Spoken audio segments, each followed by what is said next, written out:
Earlier this week, it was in the high 60s, 37 degrees. Right now at kickoff time, we got 4 inches last night. We're expecting some flurries today. And Butch Davis, the first-year head coach in Cleveland, his team is 6-5. And let's take a look at the Central. In the AFC, the Browns are chasing the Steelers and the Baltimore Ravens. Ravens off today. Pittsburgh takes on the Jets at home. On the other sideline, what a job this man has done with this team. Bill Belichick, his team has won 4 of the last 5, most recently a big win last week at the Jets. And let's take a look at the standings in the AFC East. Miami with the top spot, the Jets, and New England. So the series note, New England leads the series 12-5. The teams have split their last 6 meetings. Their last game, November 12th, a season ago, Cleveland winning it 19-11. And the Browns will receive after winning the toss. And this is Quincy Morgan starting at the 2-yard line. Morgan over the 20 and goes down at the 23. Special teams tackle made by Gerard Cherry. A 20-yard return. So here comes young Tim Couch last week versus Tennessee. 17 of 26, 110 yards, a touchdown, and an interception. Cleveland losing at home 31-15. And a big key for Tim Couch versus the Patriots today, he's got to get the run game going because he's a great play-action quarterback. Got to be able to have that fake opportunities to open up some of those receivers down the field. Tim told us they're going to be more aggressive in the play calling today. First down 10. At the 22, Aaron Shea in motion. And they hand it off to Jackson over the right side. Picks up 2 yards on the play, stopped by Bobby Hamilton. Offensively for Cleveland, ranked 30th in the NFL out of 31 teams, and they have fumbled 8 times in their last 2 games. Oben, Verba, Willaba, McKinney, Roger Chenois. The backs and receivers, James Jackson back in the lineup after sitting out with an ankle injury. Shea is the H-back, Johnson Northcutt the receivers. O.J. Santiago is the tight end. Second down 7 at the 25. Couch rolling out of the pocket, sets up, looks, fires over the middle, intercepted!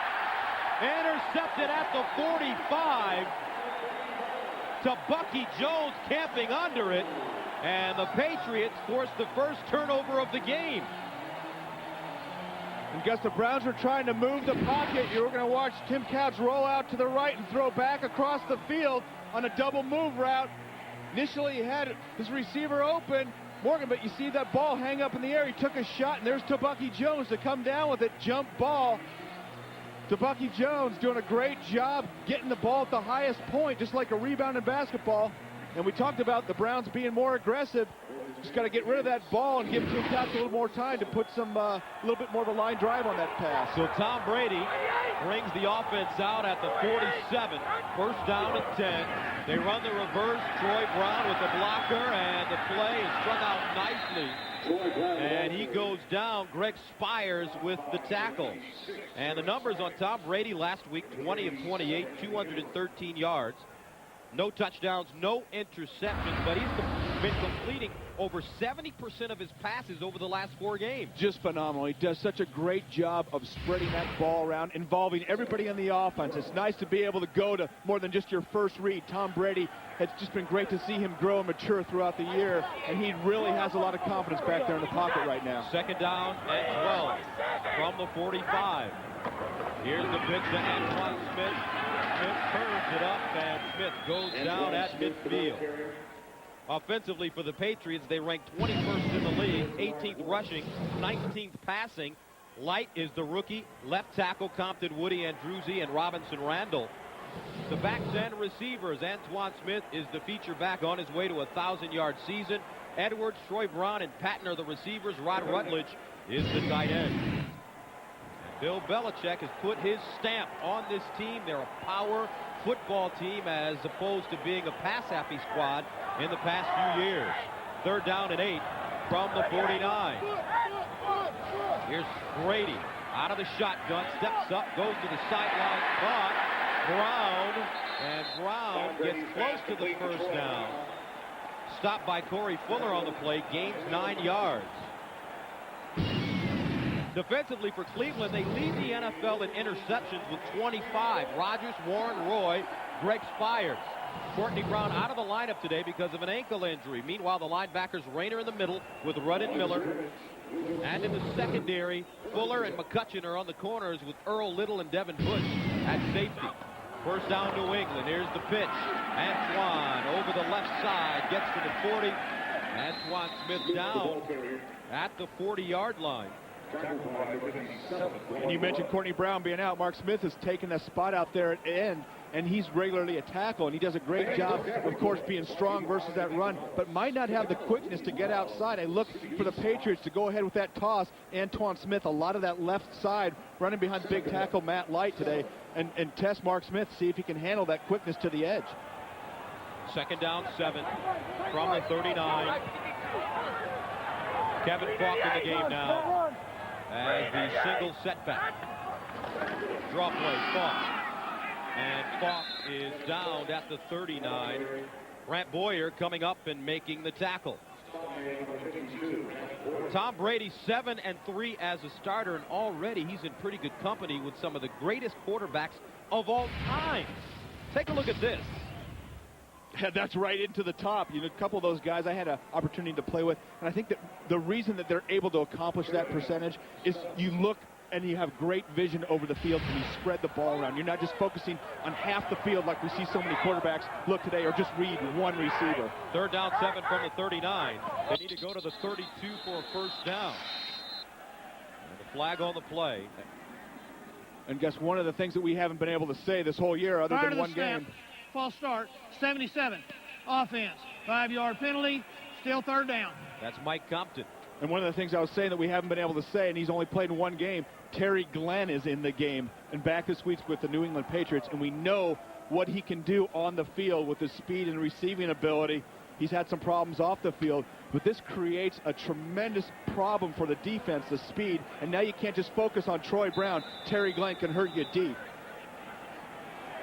Glenn, 7 catches, 110 yards in only one game this season. Also scored a touchdown. Third down, 12 from the 44. They set the screen up. Here's Falk trying to get outside. Cuts it back inside. Breaks a tackle. Now with running room. Dives forward and gets to the 35.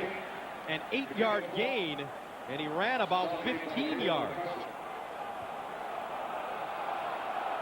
You know, Gus, I initially thought he had a lane out to the left, and you don't want to question the guy and what he sees on the field.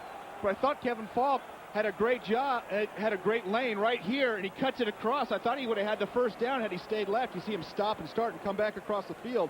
And when you do that, you allow the defense to run back into the play, back into where you're carrying the ball. I think he had that lane, would have at least got the first down had he stayed wide on the left side. So brings on Adam Vinatieri, who's 15 of 19 on the season, in to attempt a 54-yarder. They get it down, it's up, and good! 54 yards for Adam Vinatieri. And the Patriots get on the board first. 9:41 to go in the first quarter of play. Adam Vinatieri nails a 54-yard field goal. His career long is 55 yards. He had it in 96 against Jacksonville. And the Patriots take a 3-0 lead. Sends it away. Morgan from the 1. Drops it. Picks it up. Morgan now with the seam. Taking it straight up and gets to the 32. Before being jumped by Brett Coleman, a 30-yard return. So Adam Vinatieri gives the Patriots the 3-0 lead with the 54-yarder. Would have been good from 60. The NFL on CBS is sponsored by Cadillac, the fusion of design and technology. HP PhotoSmart digital camera, how will you use it? And by American Express, wishing you all the best this holiday season. It's beginning to look a lot like football season here in New England, and the Patriots lead it 3-0. Cleveland takes over, first down and 10 at their own 31.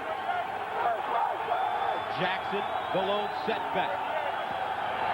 Couch looking, firing underneath. The ball caught at the 35, making the 37-yard line. Kevin Johnson with the reception, and it's a gain of 7 yards. Defensively for the Patriots, let's take a look And Hamilton, Nugent in the starting lineup today, along with Seymour and Pleasant. The linebackers, Teddy Bruschi in the middle, Roman Pfeiffer, great game last week versus the Jets, and Vrabel. And in the secondary, Ty Law, Otis Smith on the corners, Lawyer Malloy to Bucky Jones. Romeo Crennel is the defensive coordinator. 2nd and 3. This time it's Jackson straight ahead, goes backwards. Now this is a very important game, Brent, for the Cleveland Browns. They lost last week at home to Tennessee, but with 6 wins, they still have a chance to get into the playoffs. And Gus, if they're going to go into the playoffs, it's going to most likely be as a wild card. And when you go ahead and do those tiebreakers, obviously the first one that they do is head-to-head competition. So when these two teams are playing, Cleveland and New England, they've got to be able to come back to that tiebreaker. And that's why Jameer Miller said, hey, if we're going to be in the playoffs, we have to win this game today, because most likely New England's going to be there at the end, and they're going to have to go to that tiebreaker. A must-win game, a 3rd and 1. Jackson picks up the first down and some. Gain 3 on the play, stopped by Brandon Mitchell. Bodies flying all over the place.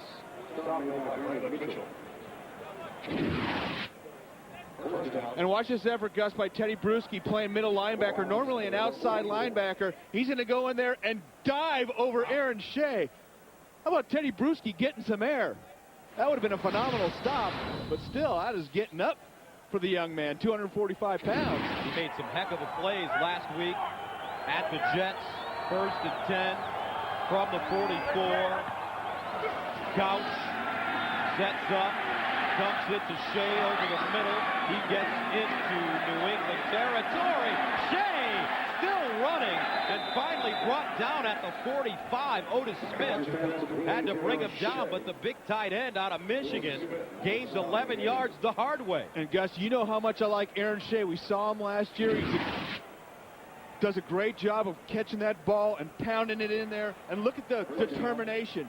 And Aaron Shea, they actually have him playing the H-back position where he gets more blocking coming out of that fullback position. But I think he's more of a natural tight end, and he takes a shot right there. And when you're leaning over to the right, that's usually a shoulder or a neck stinger.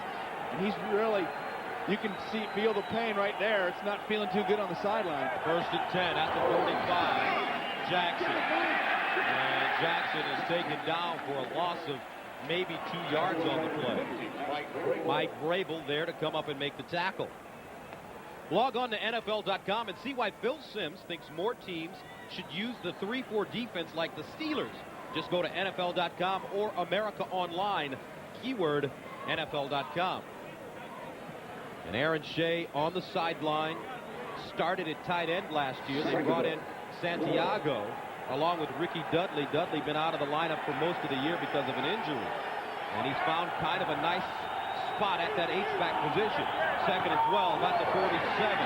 Tim Couch underneath. Northcutt with the catch.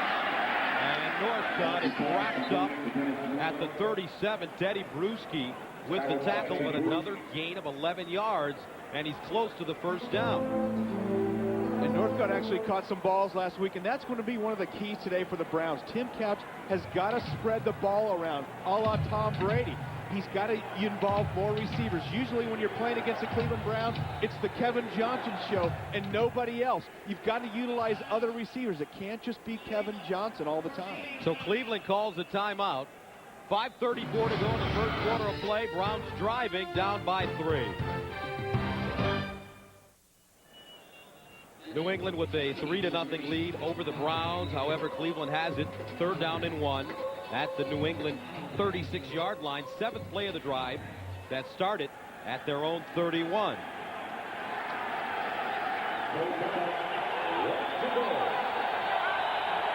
They need a yard.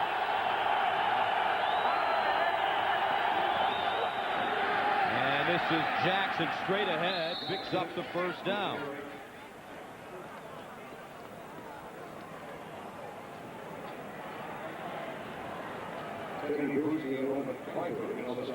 Third down conversions were a big problem for the Browns last week versus Tennessee, and you've got to be able to move the chains, and that's 3rd down, and it's nice to have 3rd and short. We've had that a couple times already in the first quarter. Gives you great opportunities where they get into trouble, those 3rd and long situations when they can't protect Tim Couch. So a first down at the New England 34. Santiago in motion. Here's Couch, sprinting out, sets up, looks backside. Now underneath, incomplete. Dennis Northcutt, the intended receiver. Now let's go to New York for an update. Here's Jim Nantz. All right, thank you, Gus. And we have an update from Minnesota. McNair drives him down the field 5 for 5, but it's Eddie George, the final 13 yards, 7-0 Titans at the Vikings. And let's go back to Gus and Brent. Tennessee, are they done? I don't think so. I think they're sticking their nose right back in the race, and they're starting to get healthy. 5 and 6, cutting strong in December. I don't know, 10 and 6, I think gets you in. They'd have to win out. 2nd and 10 from the 34. Here's Jackson again. A flag on the play. Someone may have jumped offside on the Patriots. That is the case. And I think it was big Richard Seymour, the nose tackle. Rookie out of Georgia. He's had a solid season. Offside, 93, defense. 5-yard penalty, still 2nd down. And he's going to be a big challenge for center Dave Wollabaugh all day. Richard Seymour, 6'6", but plays with great leverage, very strong young man, and he has really been a terror. Not as many sacks, but he does a great job collapsing that pocket and taking up players. 305 pounds. 2nd and 5 at the 29.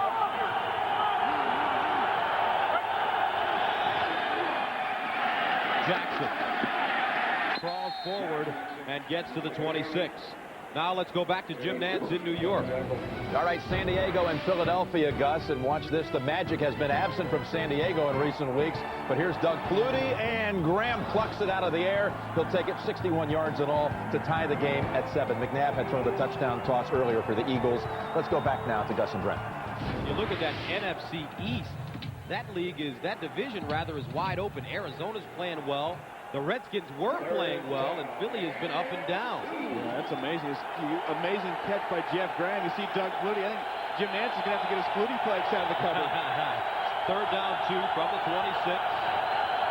10th play of the drive. Couch underneath. It's caught at the 20-yard line, and a 1st down. Kevin Johnson with the reception in front of Ty Law, a gain of 6 yards. And on 3rd down, it's Kevin Johnson time, and he just comes up big all the time. You see him coming down in short motion. That allows him to get off that bump coverage that Ty Law is so good at. You can't get up and tight when a guy's going in motion. You see Tim Couch delivering it right on the numbers.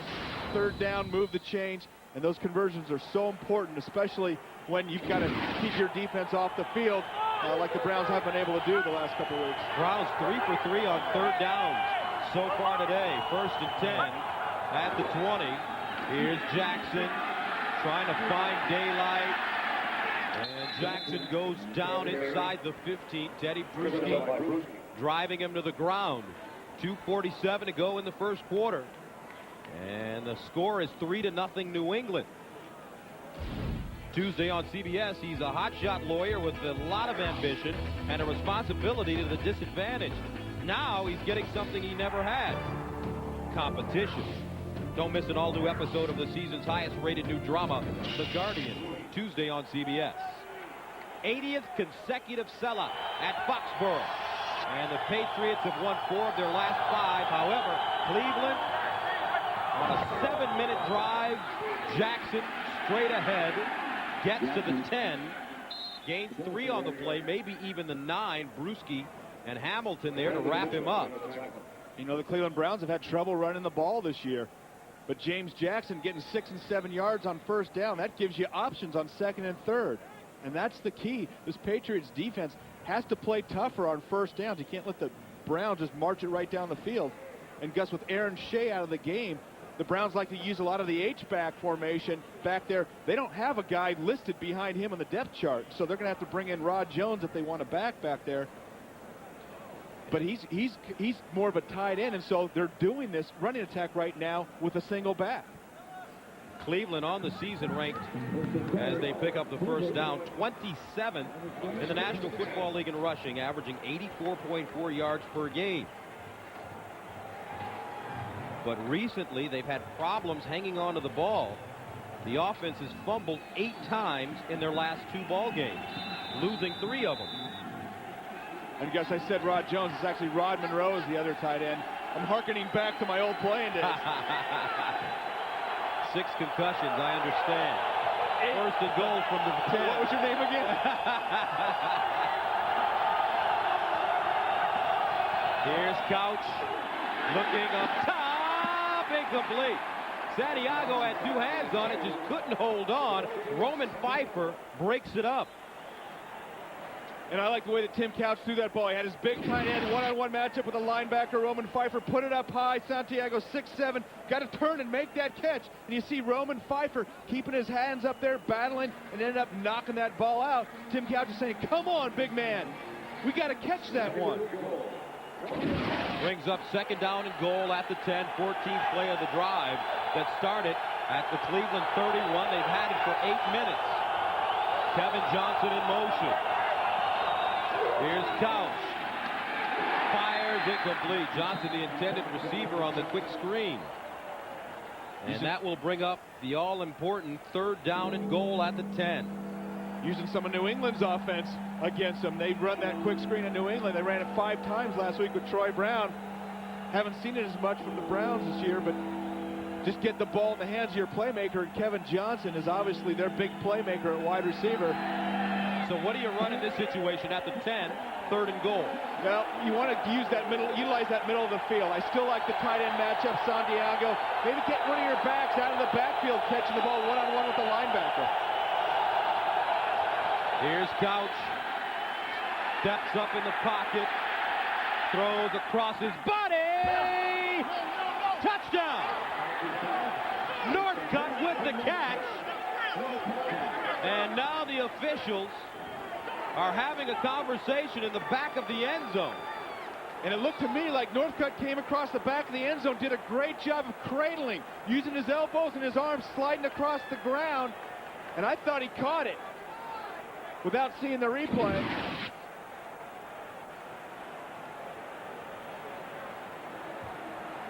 And you see that catch, great job. Oh, that ball is out. Oh, my, I think that's why we have replay. That ball is out. And I think you're right, and I think that angle shows it well. Just right when he rolled over, he wasn't able to maintain control, and that's a big part of what is a catch. You've got to be able to maintain control. When he starts to roll over the top, you see that double clutch right there? I don't think he had it. And the Patriots have got to go ahead and challenge this. And Belichick throws the red flag onto the field. Now, how many times have we seen the red flag this year? Those buttons are supposed to work. Maybe it's so loud the officials don't hear the little buzzer going off.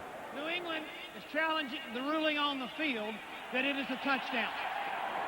Now, Gus, what's the definition of a catch? Well, we've done this so many times this year. First of all, let's talk about the replay. The call on the field was touchdown, so it has to be irrefutable evidence to overturn the call on the field. A catch is you have to have 2 feet or possession. And possession is going to be the big 2 feet and possession. And possession is going to be the big key right here. And you can go ahead and use the ground now. You can catch the ball, and as long as you maintain control of the ball and not have the ball spin out and roll out like it is right there. You see that ball? He's trapping it on the ground. Now, had he maintained the possession in his hands without that ball spinning or rolling out of the original position, then we would have had a catch. And it's got to be irrefutable evidence, and so it still is a pretty tough angle to tell, but it looked like that initial play, and you saw that double clutch right there. That's usually a sign. When you see the guy re-grab for that ball, that means he didn't maintain that same position within his hands. And I think Walt Coleman will agree with you. And another look at the replay rules. The coaches are allowed to challenge twice per team. A team timeout is charged if a call is not reversed. So we'll look at it one more time. And watch it all the way through. Usually that double clutch is a very obvious sign. You see it, and there's the ball right there, and that's starting to hit the ground. You're going to see him roll over, and the tip hits the ground, and watch his arm come back right there, and you see him trying to re-clutch it right there. And the ball, it means the ball is spinning in his hands, so he wasn't able to just maintain that same position with the ball. Because it used to be if you had the ball and it hit any part of the ground, it was a trap on the ground, but they changed that rule a few years back where you can actually go ahead and catch it and still use the ground as long as that ball position is still maintained the same way within your hands, as long as the ball's not spinning. So 61 plays have been overturned this season. The average delay 3 minutes and 8 seconds, and the referee taking a lot of time to look at this. He's supposed to have only 90 seconds by the time he gets to the monitor. It looks like quite often they have a little bit more than 90 seconds. So here comes the call. After reviewing the play, the ball hit the ground. The receiver did not have possession of the ball. The ball is still moving. We have an incomplete pass. It will be 4th and 10 for Cleveland. New England is not charged a timeout. So let's look at it one more time. And this is exactly what Coleman's looking at, coming across, and like this angle, I'm sure. You see Northcutt initially does a great job of shielding the ball from the ground, but then the ball's starting to roll out right there. And the tip is going to drag across the ground. And just like he said, he wasn't able to maintain possession. That ball is still spinning in his hands instead of staying stable. And I love replay. And I think the officials have done a phenomenal job. It's tough some of these times with these viewing angles. We had a great angle of it right there. That's exactly why replay's in, Gus. So it brings on Phil Dawson to attempt a 28-yard field goal. They get it down, it's up, and we are tied at 3 apiece with 1:21 to go. Cleveland 3, New England 3 here in the first quarter of play from Foxborough.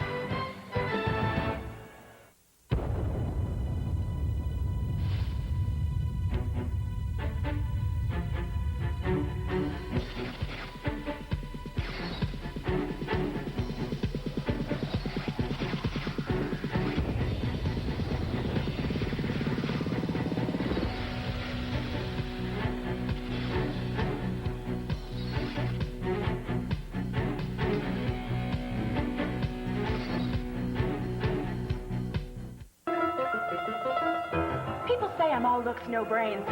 Police? Oh, changez mon discours au musée, s'il vous plaît. Oui. But for really smart, check out this Palm handheld from CompUSA. It manages your calendar, gets email. Oh, here's one. The Fed needs me to lecture on our monetary system. Again? CompUSA, where America buys technology. Buy select Palm handhelds at CompUSA and get a 16-meg expansion card free. It's us versus them. Them are skimpy toppings. Us is Pizza Hut. We load them on our new Ultimate Pepperoni Lovers Pizza. 2 layers of pepperoni, and now with 6 kinds of cheese, just $8.99. $8.99. The new Ultimate Pepperoni Lovers Pizza. Only at us, Pizza Hut. Is your dandruff sending the wrong signals? No. Get Selsun Power. Doctors recommend Selsun Blue. Man, that tastes awesome. Get Selsun Power.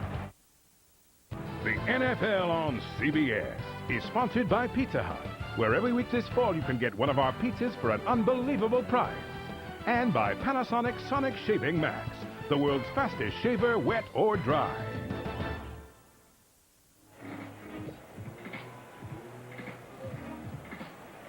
A 16-play drive for the Cleveland Browns, however, resulting in only 3 points for Tim Couch and the offense. And the Browns tie it up at 3 apiece here with 1:21 to go in the first quarter of play. Gus Johnson, Brent Jones with you from Foxborough here in Massachusetts. Cleveland sends it away. It's a short kick, fielded at the 22. Kevin Falk breaks it outside, gets down the sideline and out of bounds at the 44. So the Patriots will have good field position after the 22-yard return.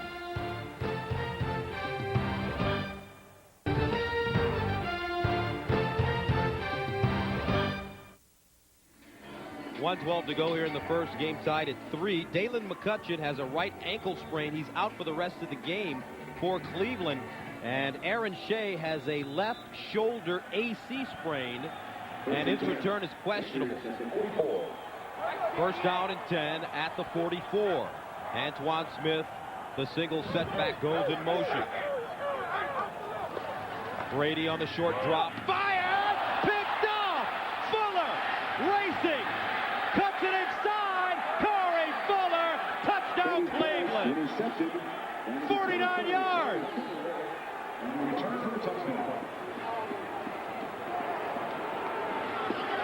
And Gus, that's something that we haven't seen much at all from Tom Brady this year. Went back and his eyes were throwing right to that slant route, and Corey Fuller read it and drove on the ball, and it was thrown awful hard. You saw him tip it to himself, and he was off to the races.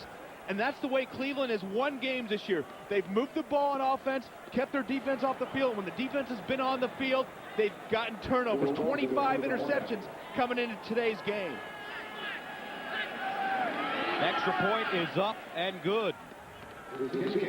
Corey Fuller with his third interception of the season. Tom Brady has done a good job this year with his eyes. That time he was looking right at the slant route. Corey Fuller was looking right at Tom Brady, watching his eyes, following his eyes. And then Corey Fuller just cuts it back and gets into the end zone, jumping that route. Fuller takes it all the way, and with 1:02 to go in the first, the Browns take a 10-3 lead. All right, guys. This is Tim Couch of the Cleveland Browns. Tim helps the United Way build stronger communities by participating in an after-school recreational program for children. And whatever you do, don't run. As a quarterback, Tim is a field general. Come on down. Wait. Look at the command. Oh, come on out there. Textbook. Oh, he's stuck. You sure? All right. Tim Couch, field general. You guys listen to anything? The Cleveland Browns are second in the league with 31 total takeaways coming into this game, plus 13 in the turnover ratio category, and a huge interception for Corey Fuller gives Cleveland a 10-3 lead. Browns send it away, another short kick. Falk from the 15, and Falk to the 30. Falk upended at the 35 by Brent Boyer. An 18-yard return. And Gus, watch Tom Brady. He looks right to that slant. You see him following his eyes, takes a hitch. That's just enough time for Corey Fuller, who's a veteran corner in this league, to go ahead and read the slant route and drive on it. That's the key, to be able to run to that spot prior to the quarterback getting rid of the ball. And here's Drew saying, hey, with a veteran corner like that, you've got to be able to move him with your eyes initially. First and 10 at the 34. Here's the pitch, Smith. And Antoine Smith gets to the 35. And Drew Bledsoe, injured week 2 versus the Jets, suffered a sheared blood vessel. But what a job he's done. I mean, he could be on the bench, he could be complaining, but he's been very supportive of Tom Brady. And he hadn't really complained about his status right now. Does want an opportunity, though, to play. Yeah, well, you know, he's got those competitive fires burning inside, but he's done a great job of being a team player, helping out Tom Brady. And Tom Brady's such a likable guy, too. Brady dumps it off Mark Edwards with the catch at the 35, driven backwards by Anthony Henry. And that young man is having an outstanding year, the rookie out of South Florida, with 7 interceptions. And that's the end of the first quarter with the score 10-3. We'll return to Foxborough right after this message.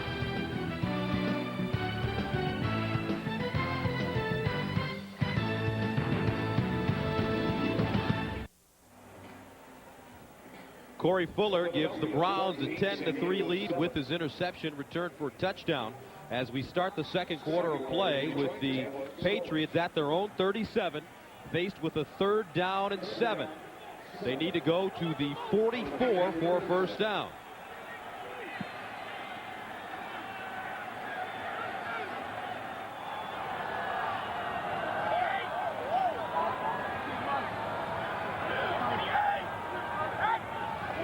Brady out of the shotgun. All day to throw to the sideline. Patton with the catch out of bounds. At the 41, a 19-yard gain. Brady putting that one on the money. And how about that throw after coming back from the interception? This is a tough throw, the deep comeback. Watch him stand in the pocket, tall, confident, delivers it with a great spiral right on the money to David Patton. And that's a top-notch throw. He threw it before David Patton came out of his break, throwing it to a spot. David Patton getting the 2 feet in, big first down. First down and 10 at the Cleveland 41. Play action again. Brady looking down the seam. It's caught by Brown. Troy Brown at the 23-yard line.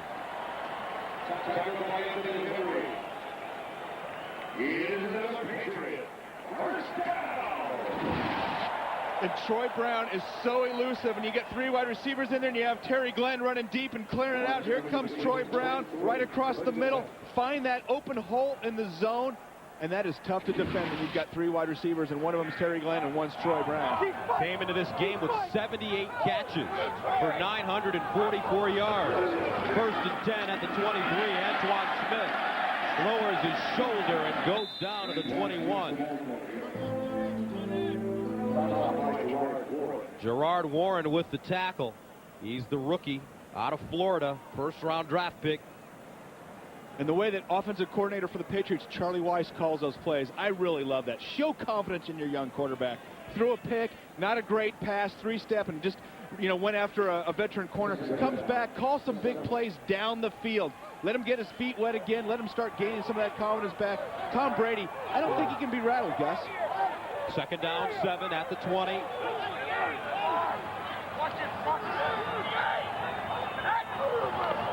Brady fires underneath. It's caught. Patton cradling the football at the 13. Jackson is on the ground. And he gets up slowly. Raymond Jackson, 6th-year player out of Colorado State, shaken up a bit. And look at that collision. And sometimes the worst shots you take are from your own guys. And I think Earl Little delivered the blow to Jackson right there. So the Patriots have it first and 10 at the Cleveland 12.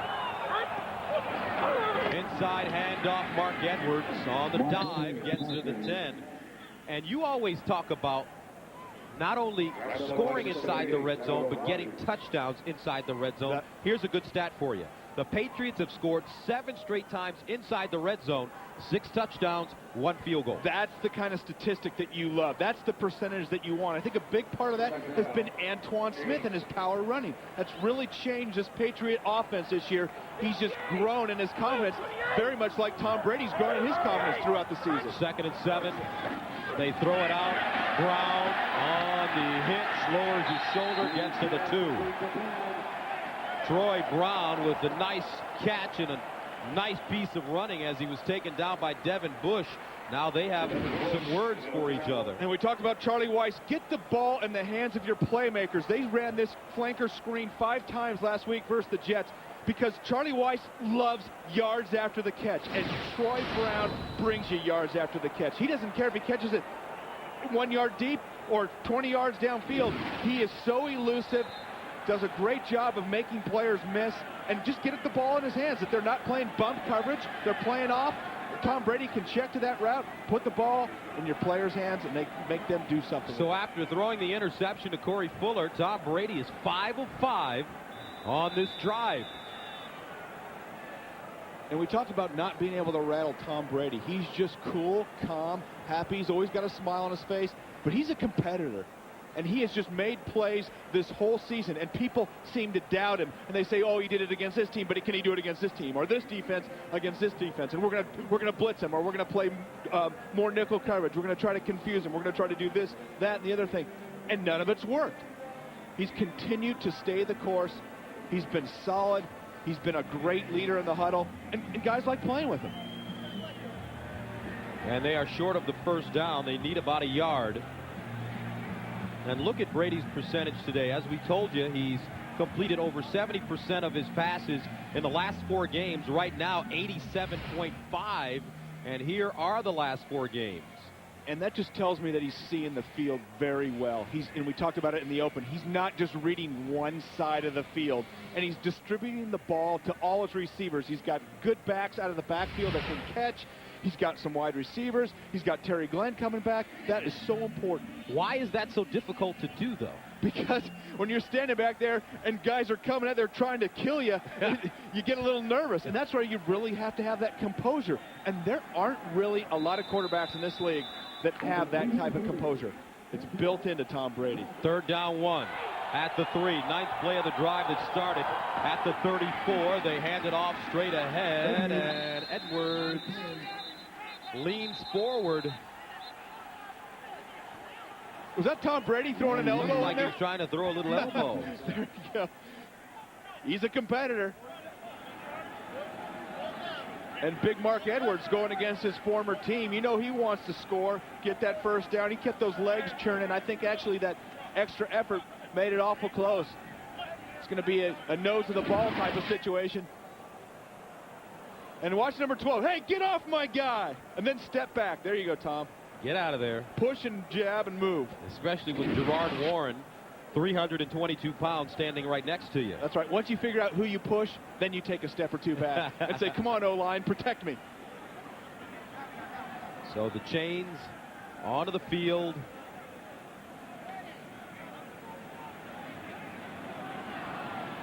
And they are going to be short. So do you go for it? I think at home, backed up, I'd like to go. And you talked about it. Touchdowns versus field goals. I think you want touchdowns. Now, the likely choice here, give the ball to Antoine Smith. He's doing a great job moving the chains, power running back. But the other thing that you got, Gus, play action pass, 4th and 1. You know all 11 Browns are going to be jumping on that run. This is where you can get a tight end release. You see Big Jay Rigglemeyer reporting number 67. He's going to be an eligible player too. You never know, a little play action to the big offensive lineman. So Bill Belichick gambling, electing to go for it on 4th down and inches. Antoine Smith, the deep back. Mark Edwards, the up back. Smith picks up the 1st down. And he almost got in. And going back to scoring touchdowns in the red zone. I know that wasn't a touchdown, but the biggest difference for this Patriot team this year has been the power running of Antoine Smith and the big offensive line behind big Rugemer, Wiggins, and Matt Light, left side of the Patriot line, and they've really developed a tough mentality along that offensive line this year. So that brings up 1st down and goal at the 1-yard line. Almost a 6-minute drive for the Patriots. Smith keeps his feet churning. Does he get in? No signal yet. Boy, I thought he got in after that second effort. And he does. Antoine Smith with his 9th rushing touchdown of the season. He's got 6 touchdowns in his last 5 games. And how about this for a scrum? Coming again to the left side where they've had some success. And to watch Antoine Smith, he stopped initially. Keep those legs churning. He's moving in the same spot, chewing up turf. Now watch Matt Light. Corey Fuller, get out of there. They're pushing the pile forward. There he is. There's the stripe. There's the ball. That's a heck of an effort. And I like Bill Belichick's aggressiveness on 4th down, going for it. That's confidence in your team, and that's what a playoff team does, Gus. They answer a mistake. We had the Corey Fuller play, touchdown for the Browns. You answer that with a big drive of your own. Adam Vinatieri in to attempt the extra point. High snap handled nicely by Walter. And the extra point is good with 9:39 to go here in the 2nd quarter. We are tied up at 10 apiece.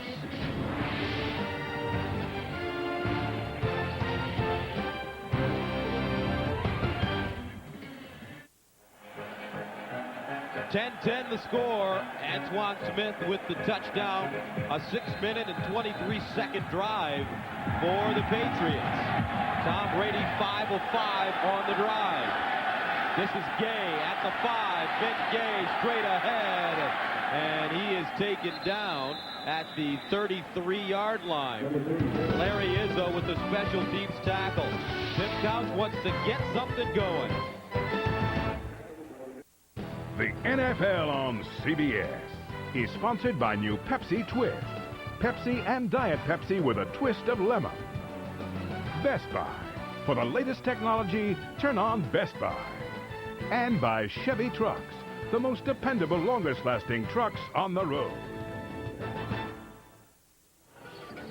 For the best NFL coverage on the net, including expert analysis and live scoreboards, go to cbs.sportsline.com or America Online, keyword CBS Sportsline. Patriots tie the game up at 10 apiece. Now Cleveland takes over at their own 32. Monroe in motion. Here's the handoff to Jackson, going straight ahead, stopped by Mike Rabel. Maybe a gain of a yard.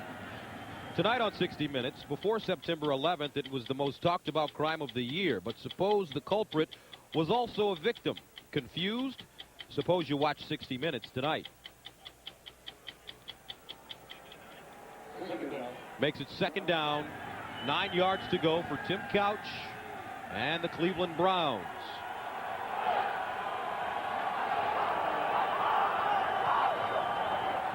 They fake the pitch. Couch steps up in the pocket, batted down. And that one batted down by Richard Seymour. And how about the pass rush of the New England Patriots? Tim Couch was actually lucky to elude the blitz. See Mike Vrabel coming the outside. And there's Bobby Hamilton. Couch steps up. And there's Richard Seymour. And that's just a break that he didn't get sacked initially. And for the first time today, the Browns are facing 3rd and long. They've been 3rd and short this whole first half, and that's really been a key for them having some success thus far. 3rd and 9 at the 33, and Tim Couch wants to call a timeout. 8:50 to play in the second quarter. Back to Foxborough after this.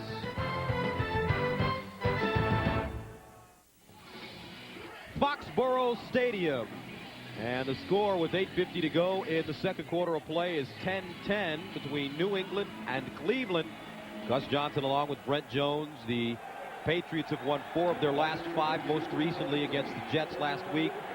Cleveland losing at home to Tennessee 31-15 a week ago.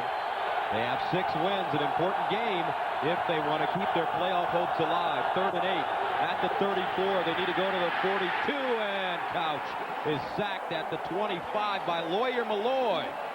The safety on the blitz, and it's the first sack of the day for New England. And that's one thing you got to be aware of when you play the Patriots is Lawyer Malloy. He's all over the field, in the box, coming on the blitz. Watch him coming from this side of the screen right here. He's going to come into the screen, untouched. Tim Couch trying to step up. Nobody there to block Lawyer Malloy. You got to have a hot read. Troy Brown back deep, back pedals, and starts at the 23. And Brown splitting the defense and gets to the 35, a 52-yard punt by Chris Gardocki and a 12-yard return. So Lawyer Malloy with a big play on defense gives his offense the ball once again.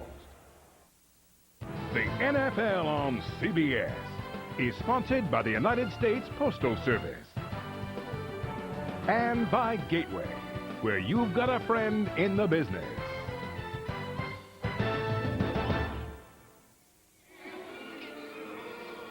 $8:28 to play in the second quarter, 10-10 our score. And New England has had great field position on all of their drives. Right now they have it at the 35. And that's so important to have a shorter field during the course of a game. And drive sustaining is also a big part of it. 1st and 10 at the 35. Antoine Smith running over the right side, bottled up. Now goes forward and picks up 3 yards on the play, maybe 4. Devin Bush, on the stop. So Foxborough Stadium, the final year of existence for this place, but right next door, the new CMGI field. And, you know, if the weather gets bad there and you don't want to stand out in the cold, you can go into the lounge area or the restaurant area and watch the game on TV. I've already bought my club seats for next year. 2nd and 5 at the 40. Here's Smith again. And Smith gets up to the 43. The owner of the New England Patriots, Bob Kraft, and his beautiful wife, Myra, sitting right next to him. We had dinner with Mr. Kraft last night, and he paid. That's why we had dinner with him, huh? That's right. And I think even Mr. Kraft would agree he's going from probably the worst stadium in the NFL to the best, and they've spared no expense on this new stadium. And it's really a tribute to him and getting this thing built for this greater New England area. 3rd down 2 at the 43. They're 2 of 4 on 3rd down conversion. Brady looking underneath, broke it up. Incomplete. Corey Fuller with the pass deflection intended for David Patton. And one of the keys for this Browns defense, and Corey Fuller knows that, is that they know when Tom Brady gets in the shotgun that ball is going to come out quick. And so you can afford to gamble. You can take those shots. You see Corey Fuller right there. We saw it earlier on the 3-step drop. When a quarterback's in the shotgun and it's going to come out quick, or you're only taking 3 steps, you know as a defensive player that ball's got to come out. And you can afford to take some chances. So Ken Walter stands at the 29, and Dennis Northcutt is back at the 19. First punt of the game for Walter, averaging close to 40 yards per punt on the season.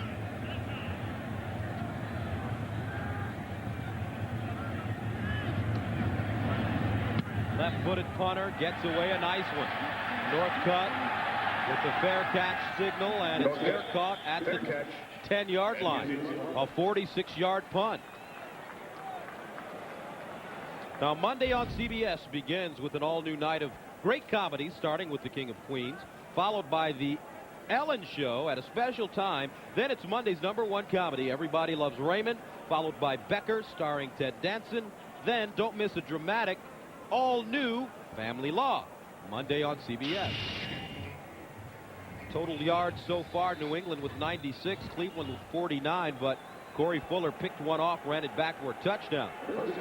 And the Browns are in this game, tied at 10. They start at their own 11.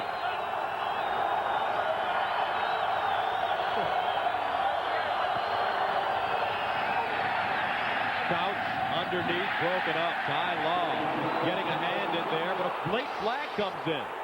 A late flag on the play. Kevin Johnson, the intended receiver.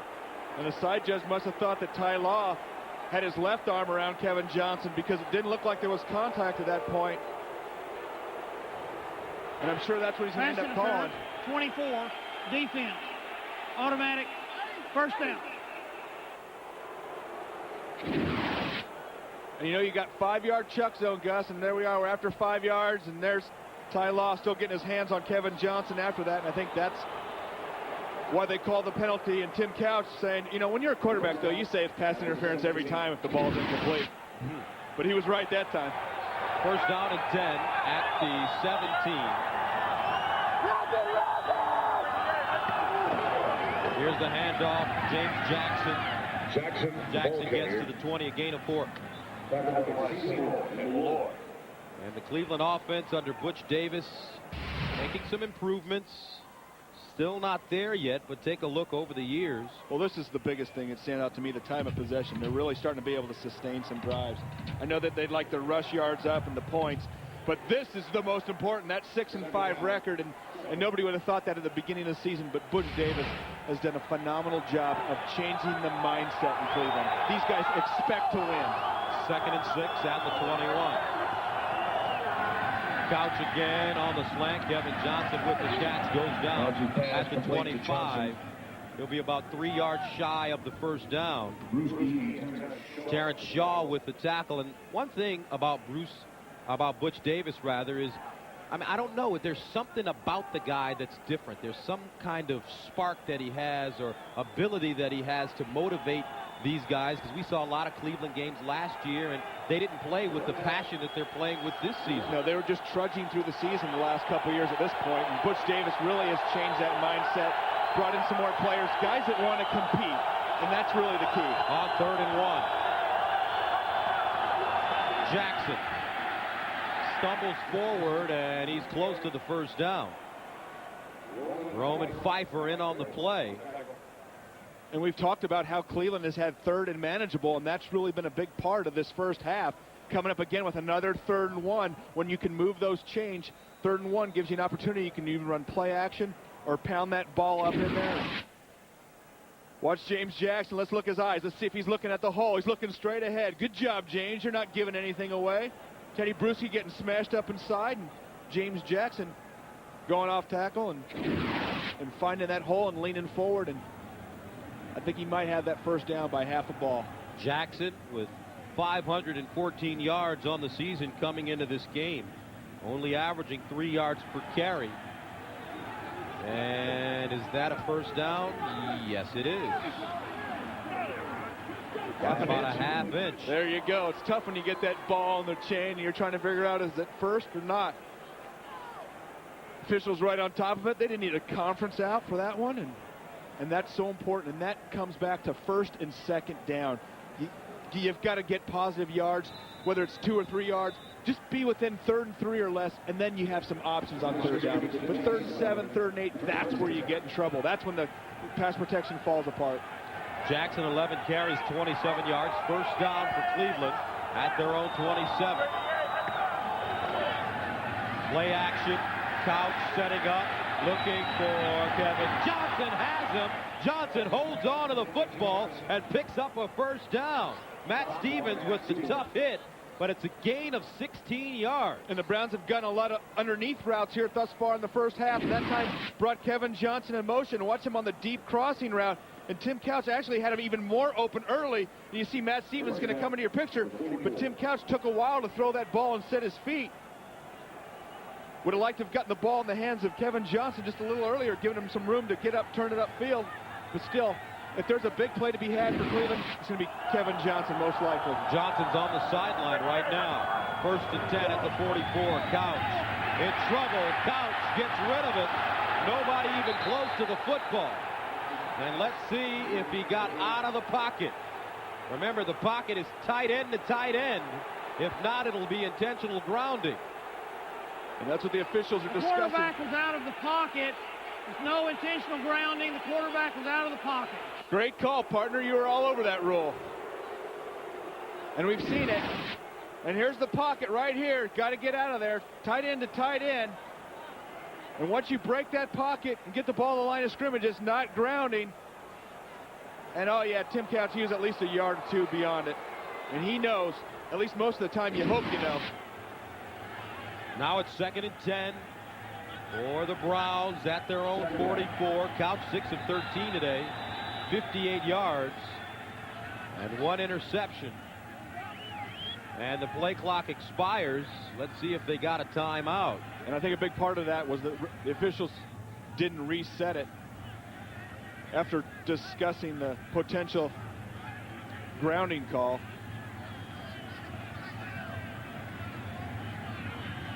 We will reset the 25-second clock due to the announcement on the previous play. So no harm. Bill Belichick a little hot under the collar on the sideline. 2nd down 10 at the 44.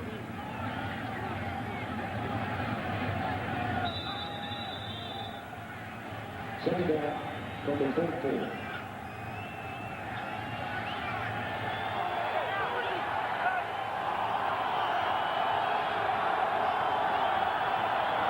Here's Couch. Gets hit as he throws, incomplete, and Couch is still down. Couch took a beating. Tim Couch gets up slowly, but Teddy Bruschi ran right through him.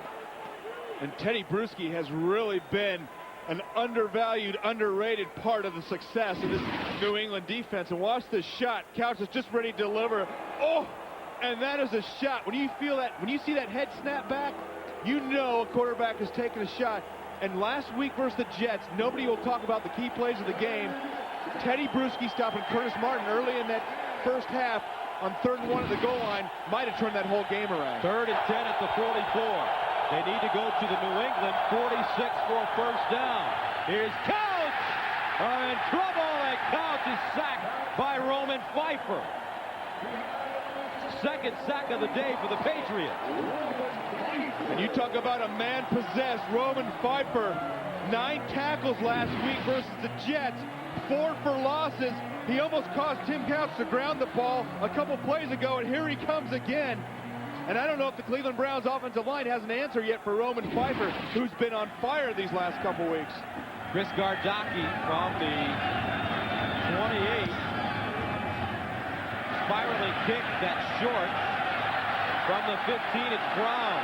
Brown with the seam. Brown can break it, and he can go. Troy Brown. Touchdown, Patriots. No flags.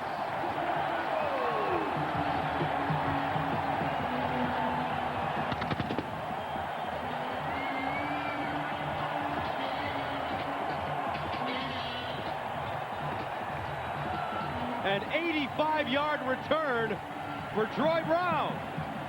And Gus, when we eventually see the replay, you're going to see All-Pro Lawyer Malloy on the punt return team make a huge block that springs Troy Brown. And Cleveland has had trouble on their special teams units, but that's big trouble when you give up a touchdown like that. Extra point by Adam Vinatieri is up and good. 85-yard punt return for Troy Brown, his first touchdown on a punt return this season. Prior to that one, his season-long 40 yards. And we know Troy Brown's very elusive, and you're going to watch him catch the punt and get upfield. Watch Dwayne Rudd. Watch him break down. He's just about to make the tackle. Watch this, Lawyer Malloy. Bang! It's all over right there. And how about big Richard Seymour, 6'6", 305 pounds, taking down the kicker? That's a little unfair. One more look. And this is, you're going to see it from Dwayne Rudd's position. Watch Lawyer Malloy. And that is so impressive to see a starter, an all-pro strong safety on the punt return team, making the block that springs Troy Brown for the touchdown. Yeah, and how about Richard Seymour on poor Chris Gardocki? That is just try not to get hurt. And that's some guys that want it. You got a couple of starters on your punt return team. When you're a starter in this league, you don't necessarily want to go out for special teams. You want to take a breather. And that is the first return for a touchdown this season for the Patriots. As Brown goes 85, and New England with 3:28 to go in the second quarter take a 17-10 lead. And that's why you have Troy Brown in there. And you know, over the years, I haven't been a big proponent of having one of your starting receivers be the punt return guy. I think there's too many opportunities for him to get hurt. Troy Brown's been a main part of this New England offense this year without Terry Glenn. And it just seems like yards. And we know Troy Brown's very elusive, and you're going to watch him catch the punt and get upfield. Watch Dwayne Rudd. Watch him break down. He's just about to make the tackle. Watch this, Lawyer Malloy. Bang! It's all over right there. And how about big Richard Seymour, 6'6", 305 pounds, taking down the kicker? That's a little unfair. One more look. And this is, you're going to see it from Dwayne Rudd's position. Watch Lawyer Malloy. And that is so impressive to see a starter, an all-pro strong safety on the punt return team, making the block that springs Troy Brown for the touchdown. Yeah, and how about Richard Seymour on poor Chris Gardocki? That is just try not to get hurt.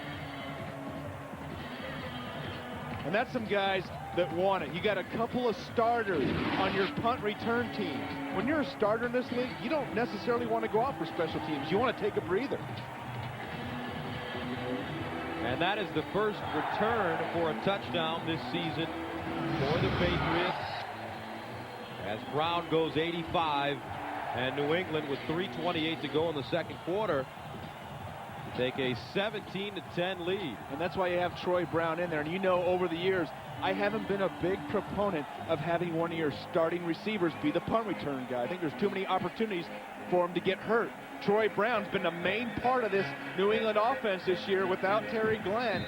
And it just seems like a gamble, but when he can do things like that and his great elusiveness, you see why Coach Bill Belichick wants him out there. This is King going straight ahead, and King taken down at the 29. Fred Coleman with the tackle. Now Saturday, join us here on CBS starting at 1 p.m. Eastern for the CBS Sports Spectacular Jeep King of the Mountain Downhill Series. Then, live at 2 p.m. Eastern is NCAA Hoops action when Jason Gardner and the Arizona Wildcats tangle with Marcus Taylor and the Michigan State Spartans. That's all Saturday here on CBS. Troy Brown. And that run tied for the second longest in team history. Back in '85, Irving Fryer ran one back 85 yards. Cleveland takes over, first down and 10 at the 30. To the sideline, Santiago with the catch. He is down at the 33 by Roman Pfeiffer. And you can tell a lot about a defense when you see guys rally to the ball. Santiago caught the ball in the flat, and there's 5 or 6 Patriots immediately out there. That's team defense. That's what Bill Belichick teaches. Romeo Crennel coming over from the Browns. That's the attacking style of defense that this team needs down the stretch. They've got a running game. They've got a young, hot quarterback into December and potentially the playoffs. That's what wins games for you. A rally to the ball defense. Second down 7 at the 33. Here comes the blitz. Picked up by the Browns. Johnson with the catch gets to the 45. Stopped by Ty Law. 5th catch of the day for Johnson, a gain of 13. And you know how much I like Kevin Johnson and have liked him for the last couple years, because he's really been the only threat for the Cleveland Browns. There was even some talk earlier this year of trading him. That got him fired up, and he's been the guy making plays when defenses try to stop him every week. He's the main focus. You say you've got to stop Kevin Johnson, and he continues to have big games and make big plays. Couch, pump fake, looks underneath Jackson with the catch out of the backfield, picks up the first down, and that will take us to the 2-minute warning. Roman Pfeiffer with the tackle. Our score, New England 17, Cleveland 10.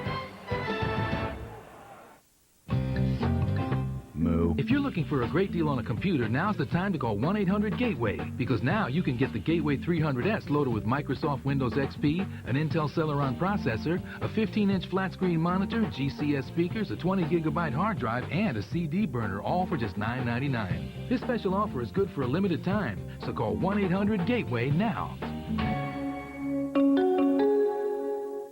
That's 1-800-GATEWAY.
When Harm and Mac meet under the mistletoe, Awkward moment number 310. a holiday celebration turns into something more.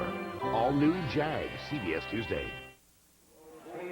Coming up on the Nextel halftime report, join Jim, Mike, Randy, and Jerry for all the scores and highlights, plus a preview of the Jets-Steelers matchup. Jerome Bettis out of the game because of an injury, and the Jets reeling after their loss last week to the Patriots. And the game summary. New England up 17-10. Troy Brown, the difference maker, with the 85-yard punt return for a touchdown. However, Cleveland has good field position at the New England 46. Here's the inside handoff. Jamel White now running, picks up 2 yards. Lawyer Malloy with the tackle. Timeout situation for Cleveland. They have 1 remaining. Hurry-up offense being used by the Browns. 1:40 to go. Couch looking. It's And out of bounds, Dawson. Jawan Dawson gets out of bounds at the 20. And New England with an opportunity to pick that one off. Otis Smith missed by inches. And that would have been a touchdown. And Otis Smith drove that out route. I think the ball might have gone right through his hands. I thought he was off to the races. It looked like he just tipped off of it. And he was gone for sure. Nobody around. Watch him drive that ball. I don't know how he missed it. Gus cut right in front of the receiver. He would have been gone. Jawan Dawson, great concentration. Cleveland at the 20-yard line. Here's Cobb setting up. Deep in the pocket, down the seam. This time it is picked off. Buckley. Jarrell Buckley. Reverses. Wants a block. And he gets to the 29.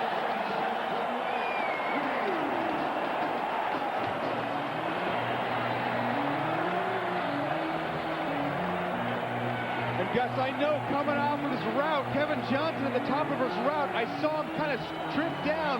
I don't know if he was pushed. I saw Tim Couch screaming awful loud at the official. Let's watch at the top of your screen. They're going to come in from the right-hand side. You're going to see Kevin Johnson just stumble right there. Tim Couch throwing the ball to where he thought Kevin Johnson was going to be. And Buckley, who had the big interception last week in New York, comes back with a huge one again today. So the Patriots take over with 1:17 to go at their own 29. Four-receiver package. Brady out of the backfield. He finds J.R. Redmond, who gets out of bounds at the 36. Brant Boyer there to push him out of bounds after a gain of 7. So with 1:12 to go, if you're New England, do you try to put more points on the board, or do you play it conservatively? Oh, no. You keep trying. You've got some momentum here. You're playing at home. You've got some pretty decent field position. You've got a hot quarterback that spreads the ball around. 2nd and 3 at the 36. And here's Falk taking the snap.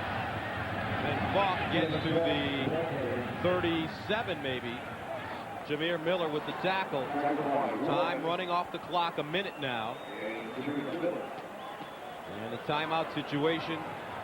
New England with 3 remaining. Cleveland with 1. Brady. The Falk. They'll try to keep him in bounds. And they do keep him in bounds. And you know, I don't think Kevin Falk got the first down because he turned it back in. I think had he just caught the ball and fell forward, he would have had it. He was right there, but he actually spun his shoulders back inside. He's going to be short on third down. Here's the rule. If you're knocked out of bounds going backwards, the clock continues to run. If you're knocked out of bounds going forwards or to the side, then the clock will stop.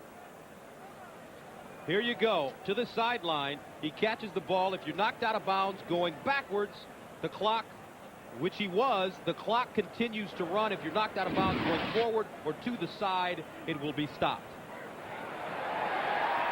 But a first down anyway for New England. I think he got a good mark on that one because he was thinking about getting out of bounds, but you got to make sure you get that first down first. Back to Foxborough after this. When Harm and Mac meet under the mistletoe, Awkward moment number 310. a holiday celebration turns into something more. All new Jag, CBS Tuesday.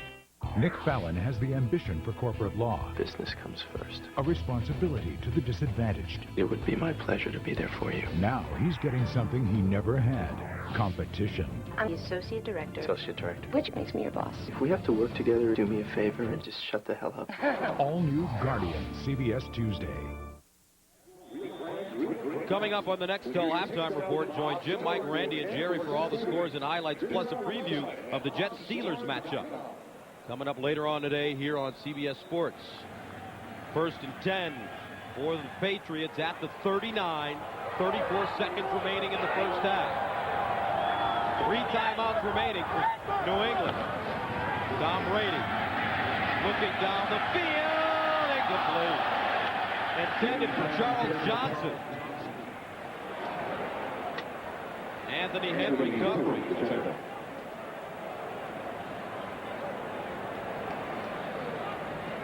I guess let's go back to Terrell Buckley's big interception. We talked about Kevin Johnson at the top of the route. Here they are, 8 yards downfield, hand checking. You're only supposed to have 5 yards. And you see Kevin Johnson stumble right there at the top, push down. There's Buckley to make the interception. That's why Tim Couch was so upset. Second down 10 at the 39. Brady pump faking to the sideline. Pump and out of bounds. Guess who? Terry Glenn with a 21-yard gain. And he knew it was just a matter of time. And when you play against the speed of Terry Glenn, you've got to give him some off coverage. Look at the cushion that he's got. You got to think deep. When you spin a quarterback's shoulders around like that, you've got him beat every single time. Did he get both feet in bounds? Anthony Henry, yes, he did. He did, Gus, as a matter of fact. First down and 10. You got to be from New England to get that joke. Oh, my goodness. Here comes the blitz.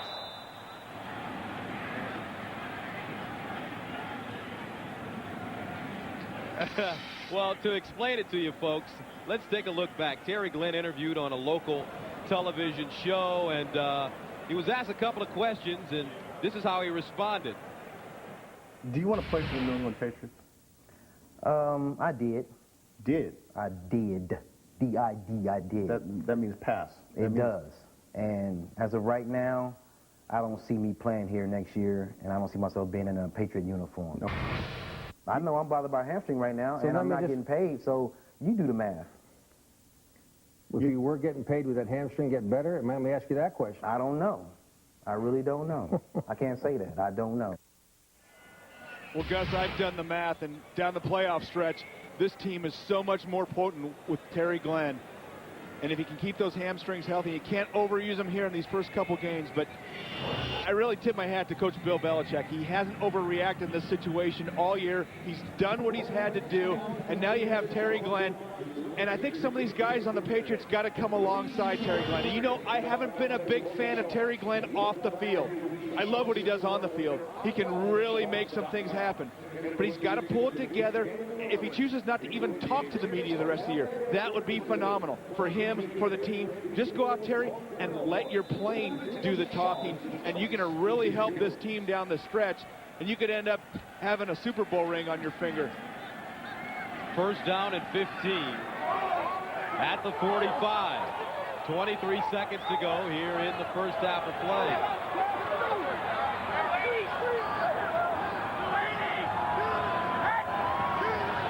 Brady stands in there, throws a strike at the 30-yard line. Troy Brown, and New England calls a timeout. A gain of 15. And a lot of people are going to credit Tom Brady standing in the pocket, waiting for his receiver to get open and fire that ball. But a big part of that reception is Troy Brown, his veteran knowledge. Watch him come back to this ball. When there's a big cushion there, you've got to come back. See him drive back, even though he's in front of the defender, uses his body to shield the defender between him and the ball. That's so important. We see so many young receivers just waiting for the ball to come to them. But you have to not only give Brady credit and Gronk credit, but look how much time Tom Brady has to throw the football. The offensive line of Light, Compton, Woody, and Drusy, and Robinson Randall's doing an outstanding job pass protecting for Tom Brady. Well, Damian Woody is the anchor, and he's a center that should be going to the Pro Bowl. But I really like Mike Compton. We haven't talked a lot about him this year. Came over from the Lions, the black and blue division. I think he's brought an attitude to this offensive line. There's continuity, there's chemistry, and you know what? There's a run game, and that's it. It's physical, smash mouth, and we always use that term. It's overused, but that's exactly what they've done. Great play-action group, and it's really helped Tom Brady, and his leadership as well has helped the offensive line. Second down and 1. Here comes the blitz. Low snap picked up by Brady. Get rid of it. It's caught. Out of bounds goes Terry Glenn. And the clock stops with 8 seconds, an 11-yard gain. And they will bring on Adam Vinatieri. Watch Terry Glenn coming out of his break. Now, that's not a guy that looks like he's only played one game all season. And that's just amazing to me that you can just walk out onto the field and make something happen. Brady under all kinds of pressure. So Vinatieri into attempt a 38-yarder. He's hit a 54-yarder earlier today. They get it down. It's up. Perfect. Tom Brady engineering a very successful half-closing drive for the Patriots. And with 2 seconds to go, New England takes a 20-10 lead. You know, this is part of this new mentality that man, Bill Belichick, has brought to this team. I don't think last year, with the minute something left, they go into the 2-minute drill. But when you are aggressive, when you've got some confidence, when you feel like this team can do it, and you've got a quarterback that has the leadership of Tom Brady, you say, hey, let's get this thing rolling. And you got an extra 3 points, and that's a huge difference going into halftime. And Vinatieri's been phenomenal this whole season for the Pats, and he's almost automatic at this point. So a 54-yarder and a 38-yarder for Adam Vinatieri. 3 seconds to go as we take a look at the drive. 8 plays covering 50 yards, and they get down the field in 1:16. You know what? The other thing about Tom Brady that's been so phenomenal is the way that he puts it on the receivers in stride. He allows them to run with the ball. We talked about Charlie Weiss, the offensive coordinator, loving yards after the catch. That's a big stat for this Pats team. So Vinatieri with the kick picked up by Santiago, and O.J. Santiago looking to get out of bounds. He does, but the clock expires. And that is the end of the first half. Tom Brady throws 1 interception. However, he has the Pats in good shape as they take a 20-10 lead into the locker room.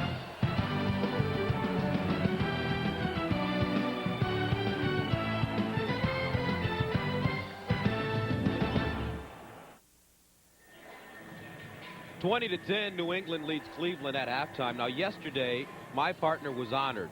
In Florence, Alabama, Brent Jones became a Hall of Famer. Yes, folks, the Division II Hall of Fame honored Brent Jones. He played at Santa Clara, and this is what he had to say. Division II, we play for the love of the game. There's intensity, there's a passion for the game. And we also like to think at Division II, we're just a little bit smarter than those other guys because we have a thing called the playoffs. And they haven't figured it out yet, so yeah. Partner, congratulations. Who would have thought that a guy out of Santa Clara, of all places, they no longer even have a football team, would make it into the Division II Hall of Fame? Yeah, it was really a tremendous honor, and it was great. They had a great setup down there in Alabama. Got a lot of friends now in Alabama, National Guard, all kinds of guys. And it was a great program, and it was an honor. I got to really quickly mention the guys that went in with Greg Lloyd, Ken O'Brien, a couple of great pros. Okay, so now we turn back to the game, the most important stuff.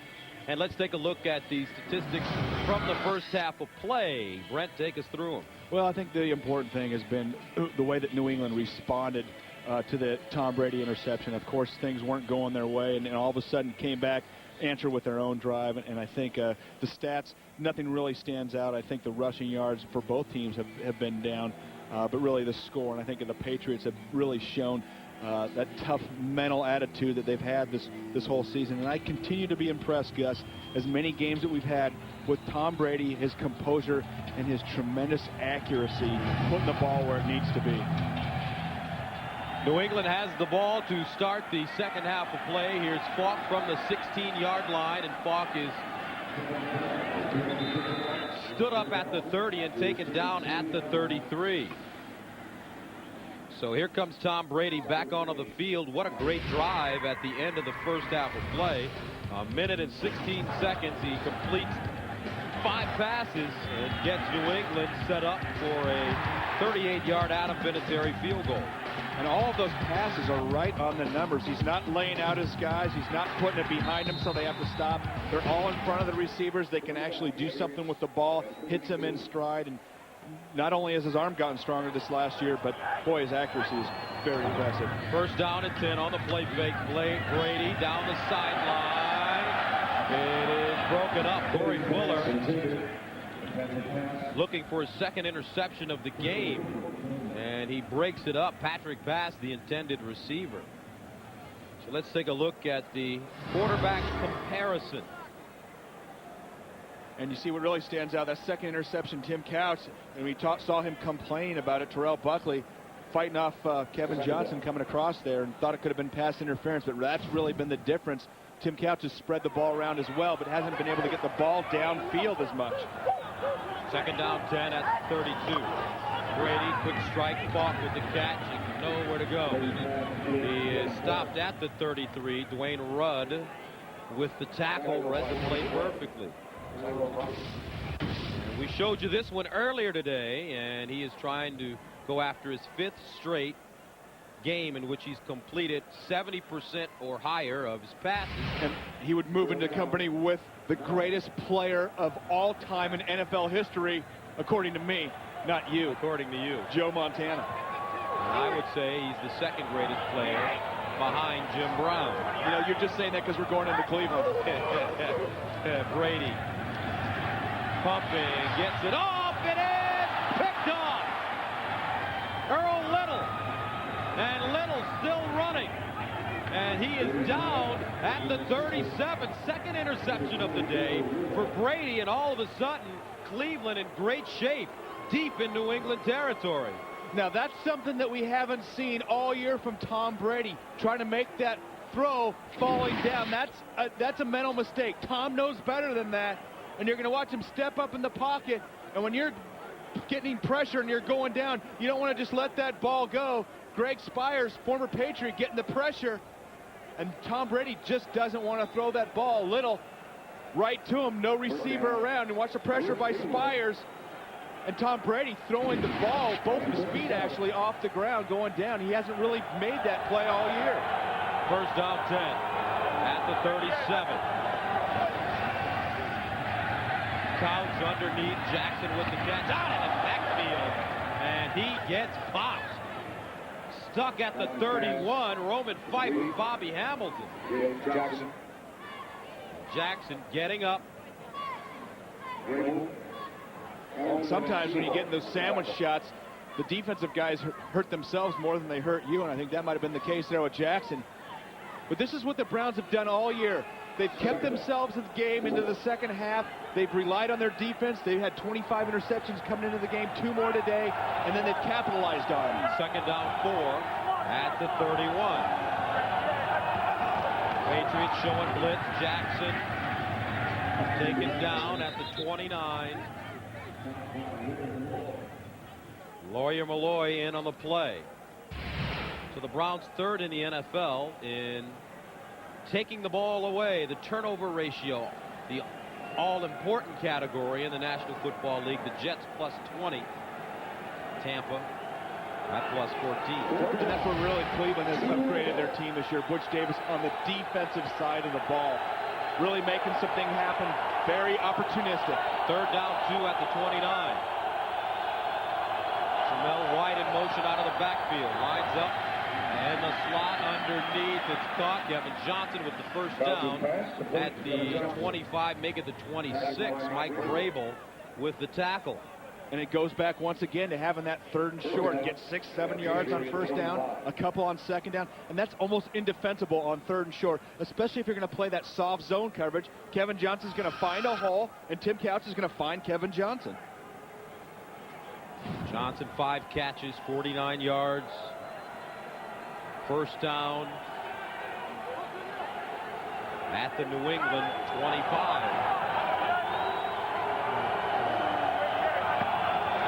Couch steps up. Couch throwing. Broken up. Otis Smith was there. Dennis Northcutt, the intended receiver. And that ball hung in the air a little too long. And that's exactly right. Tim Couch actually wanted to put more air on that and lead Northcutt away. Actually, Northcutt does a nice job of coming back to the ball and breaking it up, because that initially looked like an interception for Otis Smith. You see Tim Couch actually letting that ball float up there. He wanted to throw it more in this type of an angle and let Northcutt run to the ball. They just hung it up there. Lucky that wasn't intercepted. Makes it second down 10 at the 25.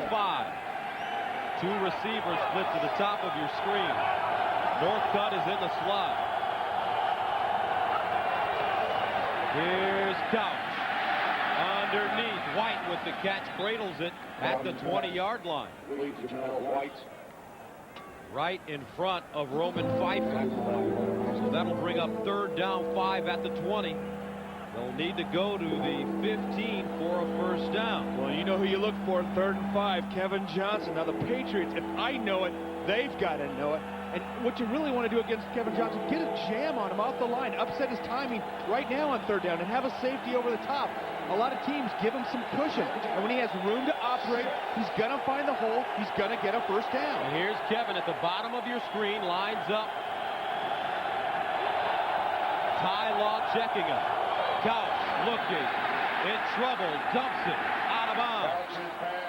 A lot of pressure coming from the backside. Terrell Buckley, Richard Seymour getting close to Tim Couch. And here comes the field goal unit. And they're lucky because Kevin Johnson's going to get open coming across the middle. There was nobody there. Somebody missed their zone. Here comes Seymour and Buckley getting the pressure, forcing Tim Couch out of the pocket.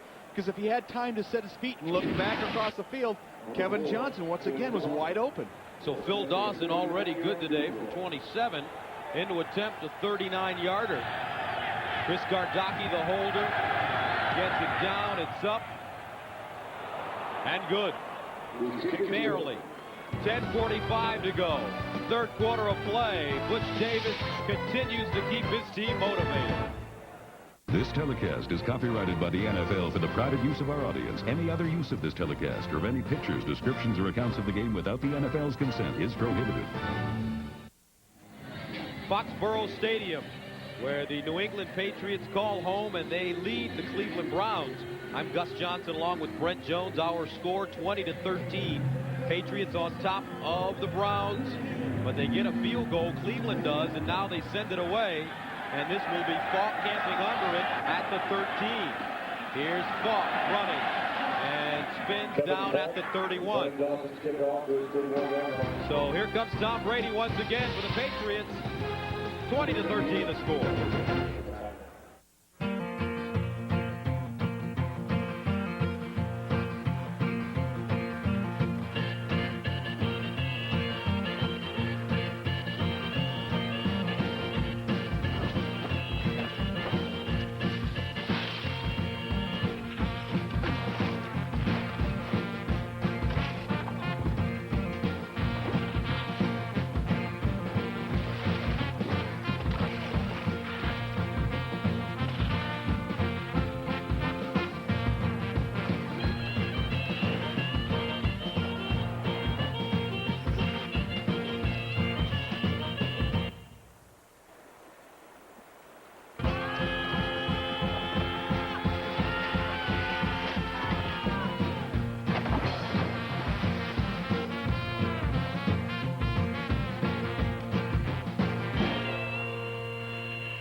Every Saturday, I get together and play football with the guys. But this Saturday, I had to take a time out. Hey, Steve, you okay? It's my throat. It's all dry. Hey, mine too. I think I got just what you guys need. Come on. It was a good thing Brad was there. He explained that we were thirsty, and he gave us ice-cold Bud Lights. He told us that by drinking the Bud Light, parched feeling would go away. You know what? He was right. For the great taste that won't fill you up and never lets you down, make it a Bud Light. The NFL on CBS is sponsored by Nike. Remington Microscreen 3 TCT Shaver. A totally close shave even on the tough spots. And by Bud Light. For the great taste that won't fill you up and never lets you down, make it a Bud Light. A great Christmas feeling here in New England with the snow coming down. They're unloading the trees, and the kids will be looking forward to great presents. The first night of Hanukkah as well. And the Patriots are hoping that a playoff berth is under their Christmas tree. Here's Antoine Smith. Gets his shoulder square and down at the 42. You know about the Gain shoulder of square. 9 yards. Pardon me? You're familiar with the shoulder square thing. I'm running back in Little League. Yeah, and you're better than that. Don't short sell yourself. Watch this. He's going to bounce it outside, then get those shoulders square. There you go, Gus. Pound it up inside, because you can only move north and south if your shoulders are square, right? That's right. So 2nd down and 1.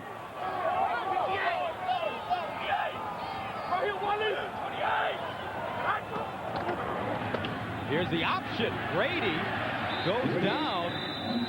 And Brady looking like the Heisman Trophy winner there, or trying to, Eric Crouch. Yeah, and I hope that's a broken play, because I don't know if you want Tom Brady carrying the ball right now on the option. Little reverse pivot. There's the fake inside. Okay, if you're going to run the option, tell him to pitch it no matter what. You don't want your quarterback getting whacked up inside there.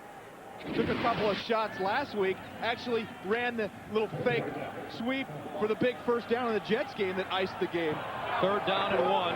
Inside handoff. Edwards will not get there. He needed to get outside, rather, the 40-yard line to the 41. And I wonder if Mark Edwards took a shot in his face mask. And what stops those 3rd and 1s from being successful is penetration. I saw Wally Rayner up inside. The penetration on this side of the line. There's the key. Big tackle. Devin There's Bush. a face mask. That's about as obvious as it gets in the short yardage situation.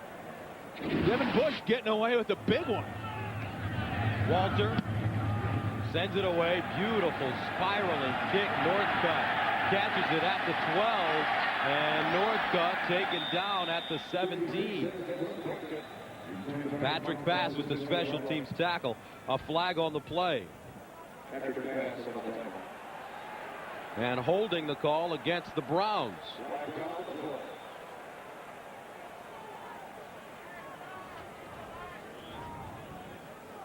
I guess if it's a post-possession foul, then the Browns are just going to be penalized from that spot. If it was prior to the kick, though, it would be a 1st down. They don't usually call that. It's usually after the kick. So the Browns would just be backed up. And I think that's what we're going to see right here. Coach Davis not happy about any penalties. Holding, 47, return team, during the kick, half the distance, 1st down. Scott Frost. 8:49 to play. We've got a 7-point game here in New England. Following the game, log on to NFL.com and get the latest information on how the playoff picture is shaping up, as well as analysis from the experts. It's all at NFL.com or America Online, keyword NFL.com. 1st down and 10 for the Browns, backed up at their own 7. Jackson.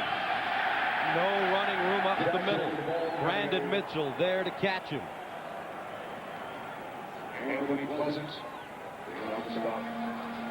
Tonight, after 60 Minutes, when Professor Max Bickford asks his daughter to rewrite the school song, you won't believe what he hears.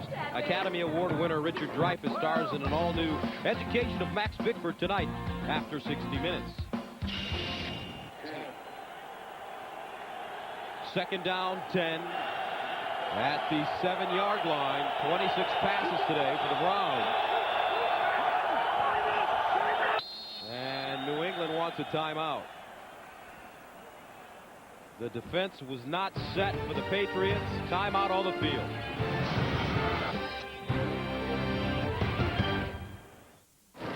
Wow, MP3 player, digital camera, DVD player, very nice. Looks like somebody's kids are going to be very happy this holiday. Kids! Could you... I'll be right.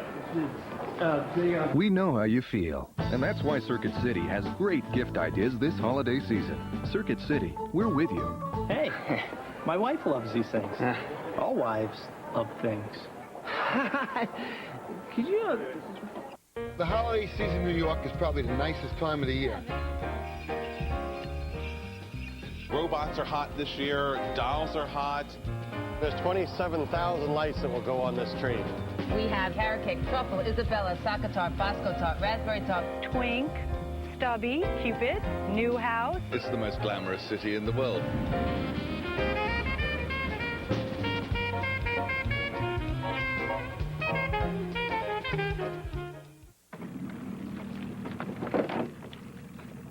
Is your dandruff sending the wrong signals? Go!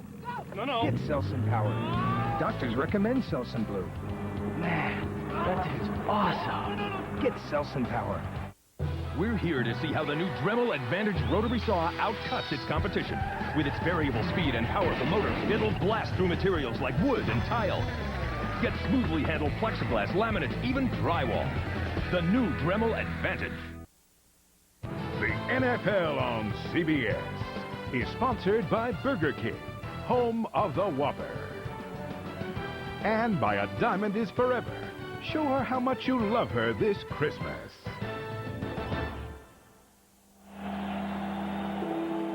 Aaron Shea is out of the game with a shoulder injury, and with 8:07 to play in the third, New England leads 20-13. Shea plays for Cleveland. And he plays that fullback, H-back spot, and they don't really have anybody to back him up. Mike Sellers, some off-the-field problems. They released him here a couple weeks ago, and so they've been going with mostly a single back today. That could account for all those passes that you talked about. 2nd and 10 at the 7. Couch in trouble. Couch, and he is dropped at the 1. Richard Seymour, 3rd sack of the day for the Patriots, and they are bringing the heat. And Tim Couch did a nice job just to spin forward, and we said at the top of the program, watch out for Richard Seymour, number 93.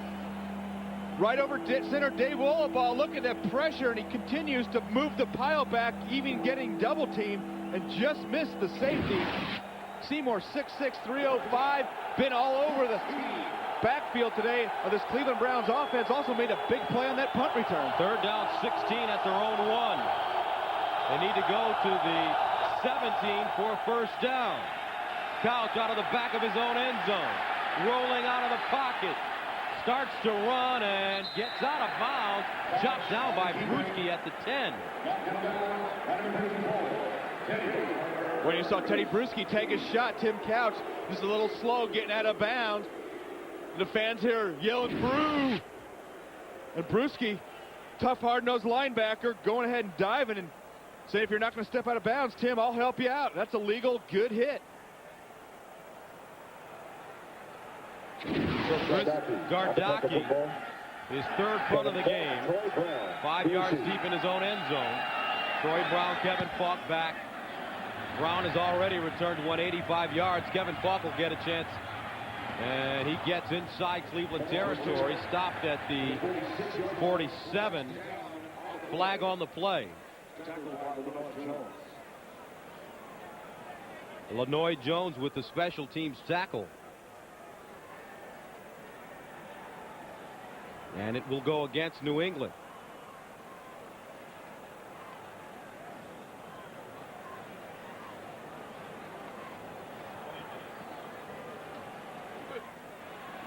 Illegal block in the back from behind number 35 on the return team during the return. 10 yards, 1st down. Patrick pass. Now here's a question. Which of these bubble teams has the best chance to make the playoffs? Atlanta, Cleveland, Denver, New Orleans, the Giants, or Seattle? Just log on and cast your vote at NFL.com. Aren't you going to ask me? No. Come on! Because I know who you're going to say. No. I'm picking the Saints. Really? Yep. Interesting. See, you thought I was... I'm going to say the Browns. 1st and 10 from the 44. You're a homer. Here's Brady to the sideline. Nice catch, Terry Glenn. And Terry Glenn gets out of bounds. I tell you what, he may be kind of crazy off the field, but this guy can really play the game of football. Yes, he can. And when he's focused, he can really scare defenses out there. And Tom Brady, what a nice weapon to add to the arsenal on the comeback route. They're giving him cushion again. He hasn't gone on the deep fly route. Look at that job, delivering the ball to the spot. Terry Glenn coming back to the ball. And he just changes the way that teams have to defend this New England offense. They've got to account for him. 3 catches, 55 yards. Brady looking. Once again, throws a strike to Terry Glenn. 1st down. A 12-yard gain. And you just wonder if they're getting the Browns frustrated enough to start playing a little tighter coverage on Terry Glenn. This time he's going to run the square out. Watch him coming out of his break. Looks like he's been playing the whole time. Nice job of making it square coming out. And a nice job today, Robinson Randall on Jameer Miller. We haven't mentioned Miller's name a whole lot today, and you see the chip right there coming out with the help from Big Joe Andruzzi. Here's the reverse. They run it to Patton with a block, and Patton is down inside the 15. dropped on the play by Devin Bush, but it's a gain of 8. And how about Tom Brady taking a play out of Brett Favre's playbook? Getting the reverse, getting downfield, leading David Patton. Keep your eyes on Tom Brady. He's coming back. He's coming into your screen. Good. Look at the cut block right there on Earl Little. You don't want a quarterback knocking you on the ground. 2nd down 3 at the 14. Antoine Smith, and he's dropped for a loss. Nicely done, Jameer Miller coming up and making the play. And he'll lose 2 on the play. And he heard us say we haven't called his name a lot, and here he comes again. Coming down inside. Quickness of Jameer Miller has been a big part of this Cleveland Browns defense this year. Penetration kills the run game. And Jameer Miller making some things happen, and it's tough today because he is the focal point of this New England offense. Hey, chip him, double him. Courtney Brown's not in the lineup. Keith McKenzie's out for the season. 3rd and 5. He has 8 sacks on the year. At the 16-yard line, Tom Brady straight drop back, steps up and goes down. And that time it's Warren coming in and making the sack. His first of the day. And New England will bring on Adam Vinatieri once again, who's been perfect today. And watch Gerard Rowan right here, left defensive tackle. He's done a great job this year of collapsing the pocket. Had his best game of the season last week, 8 tackles, quarterback pressures. And he really needs to step up. He's had a solid season. He can be a force out there. Just got to have more consistency. Adam Vinatieri good from 54 and 38 yards. This one from 39, and he pushed it wide right. So the Browns dodge a bullet. 4:18 to play in the 3rd quarter of play. And the Patriots lead it 20-13, but Butch Davis will take the miss. 2013. 4:18 to go in the 3rd quarter of play. The Cleveland defense holds, and they take over 1st down and 10 at their own 29. Play action, Couch looking, goes up top for North Butt, incomplete. Otis Smith was right there. Good coverage for the Patriots, and another look at the playoff picture. Why this game is so important. Cleveland and Seattle both at 6 and 5. If the playoffs began today, remember 6 teams go. The division winners go automatically. Baltimore, the Jets, and New England would be in. Cleveland would be outside looking in. And remember, head-to-head matchup is the first tiebreaker. That's why this game is so important for these 2 teams today, because it's going to be a tremendous advantage for the winner of this game. 2nd and 10 at the 29. Inside handoff, Jackson breaks it back in and gets to the 31, maybe the 32. Mike Vrabel dragging him down from behind. Coming next, the doubleheader action continues here on CBS Sports when Vinny and the Jets try to bounce back against Cordell Stewart and the AFC dominant Pittsburgh Steelers. Or the Chiefs battle the AFC West leading Oakland Raiders. Check local listings. 3rd down 8 from the 31. Cleveland needs to go to the 39 for a 1st down. They're 5 of 10 on 3rd down conversion. Here's Couch looking up top. Incomplete. Kevin Johnson broke to the sideline. Couch thought he was going down to the field, and the Browns have to punt it away. And when it's 3rd and long, we talked about that all day. Cleveland hasn't been in that situation a lot. You know the Patriots are going to blitz. Lawyer Malloy, Anthony Pleasant, everybody was putting pressure in Tim Couch's face. And like you said, a little miscommunication out there. Just got to throw that ball up to avoid the sacks. Brown back deep. This one sent away by Gardocki. Brown catches it inside the 30 and goes down at the 37. Smith with the tackle. 41-yard punt, 8-yard return. We talked about the AFC. Let's take a look at the NFC. The division leaders, Philly, Chicago, St. Louis, and San Francisco tied right now. However, they're playing each other today, and St. Louis is beating San Francisco. The wild cards, Green Bay, at 8-3, Tampa, New Orleans, and Atlanta. So who's your pick from the NFC this year to represent in the Super Bowl? I like the Rams. Still like the Rams. Way to go out on a limb. That's really tough. You asked me. I'm just telling you. Okay. I thought you were going to give me a surprise pick or a super insightful one. But you're right. I think the Rams are going to be the pick. I'm just messing with you. I know you are. You mess with me every day. So St. Louis leading in the fourth quarter right now against San Francisco, 24-7 with 13 and a half left.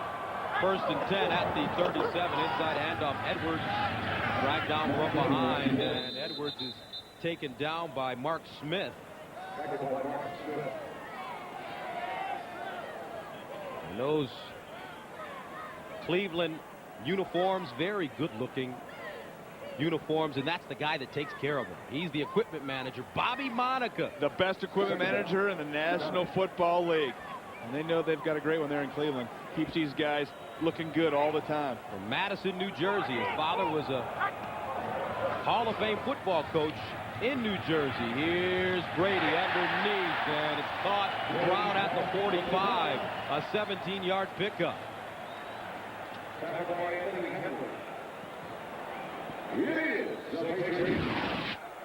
Now watch David Patton right here run the clear route, and watch the Troy Brown come underneath. There's the David Patton running the clear, taking two with him. Troy Brown breaking it underneath on a dagger route, and that's what happens when you have speed outside. And now Troy Brown has gone over the 1,000-yard mark, the first time in his career. First and 10 at the 45. Brady dumps it.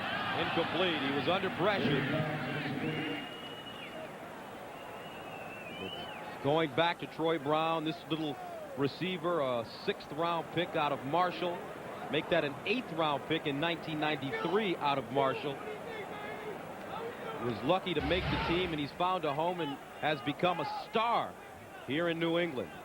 And I'm voting for Troy Brown for the Pro Bowl this year because he's been phenomenal. And I just love the way he plays. He's such a hard worker, does a great job finding the ball, sure-handed, great leader, big play, wide receiver. Antoine Smith on the play fake. Brady underneath, caught by Brown again. This time an 18-yard gain. And Gus, that's what play action does for you. You have Antoine Smith, you're able to run the ball. All of a sudden, linebackers, safeties, they start sucking up for the run, and you have a good play action game.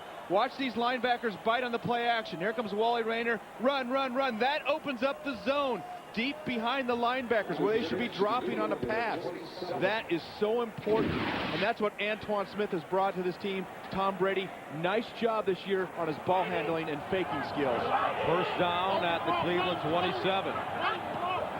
Here's the pitch to Smith. And Smith spins and is dragged down at the 25 by Devin Bush. Good job by Bush holding on. A 2-yard pickup.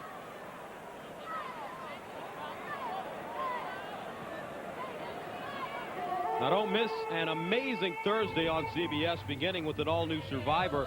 Who'll be the next one voted off? Then it's the incredible finale of The Amazing Race. Find out who will win the $1 million prize, followed by an all-new CSI. It's all here. Amazing Thursday on CBS. And if you keep messing with me, you're going to be voted out of this booth. That'll be nice. Okay, Second down and 9. At the 25. Brady short drop underneath. It's caught. Charles Johnson. And Johnson down at the 19, still on the field. He's shaken up. Earl Little with the tackle. Big shot by Dwayne Rudd. And I almost think, Gus, that was a fumble. They called it incomplete and the whistle blew. But if you have possession and take 2 steps, that is a legal catch. You see Charles Johnson still on the ground. Dwayne Rudd delivered a huge blow, and you saw that ball on the ground. That's what Butch Davis is saying right now. Fumble. It was a fumble. A catch, Gus. Possession in 2 steps. 1, 2, bang. Ball out. Fumble. Now the key is, was he juggling the ball from our angle? It's tough to tell. And so the call on the field was incomplete. but it sure looked like a fumble to me. And that was a heck of a delivered blow by Dwayne Rudd.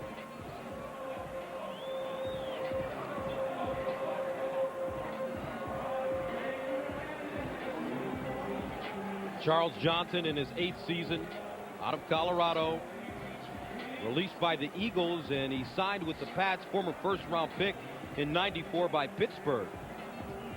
I guess when you run that route, you call it a looky route. It's just everybody slanting in. Your back is to the defensive back or the linebacker, and you don't know what's coming. And you see Charles Johnson look it in, and there's one step, down, two. And the key is, and that ball is out. The key is, was he juggling it when that first step was down? Here he is, just going to run the looky route right here. And let's see if we can tell if that ball's in. Possession and 2, 1, 2. And it looks like he was still juggling it actually from this angle. It looked like his arm was moving up and down. And he might not have had the complete possession of that ball. And so maybe he only had one step down with possession.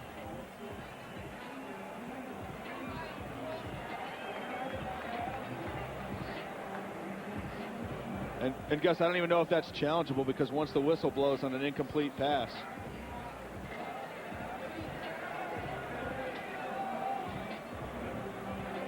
And there's Charles Johnson, and that's just a tough shot to take. But that's part of going over the middle. And that's what you did for 11 years in the National Football League. As Johnson has to be helped to the sideline. That will make it 3rd down 9 at the Cleveland 26. Patriots 3 of 9 on 3rd down conversions today. J.R. Redmond lines up in the backfield. Brady ambush at the 30. Jameer Miller with his 9th sack of the season. And you've got to account for Jameer Miller. We said at the top of the show he was going to be important, and we said we hadn't called his name a lot. But here he is versus Rod Rutledge, and that's a huge mismatch. You cannot have a tight end block Jameer Miller man for man. And nothing against Rod Rutledge, but there's no tight end that can do that. And Jameer Miller sees that, and he says, if it's not a 3-step drop and that ball's gone, I'm going to sack the quarterback. And that's exactly what he did. So that will take us to the end of the 3rd quarter of play. But hold on. A timeout has been called. And it is a 30-second timeout. And you know why they call that timeout, Gus? Because the wind is blowing the opposite way. They want Adam Vinatieri to kick into the wind. Makes it a tougher field goal. He missed his last one. If they switch sides, he's got the wind at his back. 1 second left in the quarter. And that's exactly what the reason they called that timeout. But if you look at the top of the stadium here in Foxborough, the wind is actually blowing right into the face of Adam Vinatieri. I thought Cleveland was signaling timeout. There would be no reason that New England would take that timeout.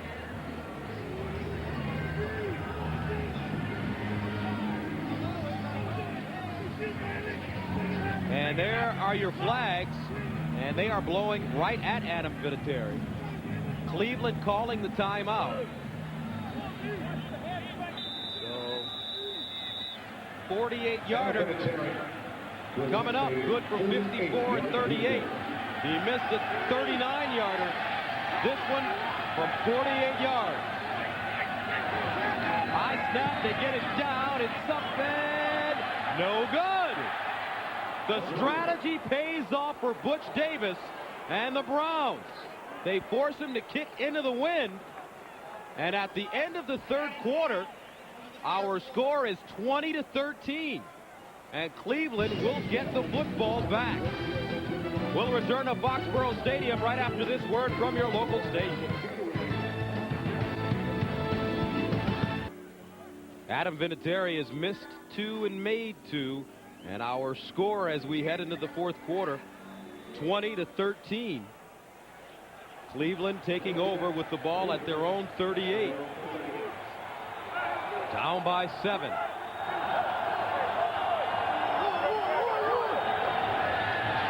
Couch up the sideline for White, makes the catch.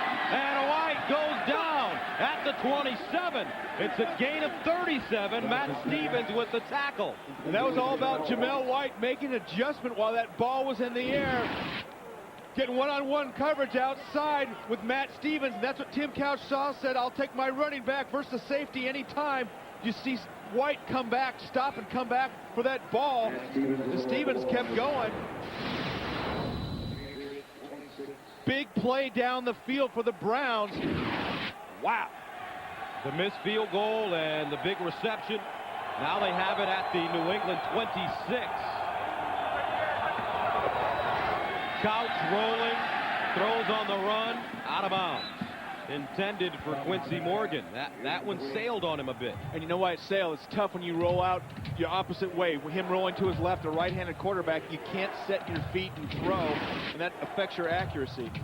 And a look at the missed field goal as Vinatieri pushes it and just missed it. And you wonder if that wind affected it, just blowing it enough left. Started off like it was going to be inside the post. Second down 10 at the 26.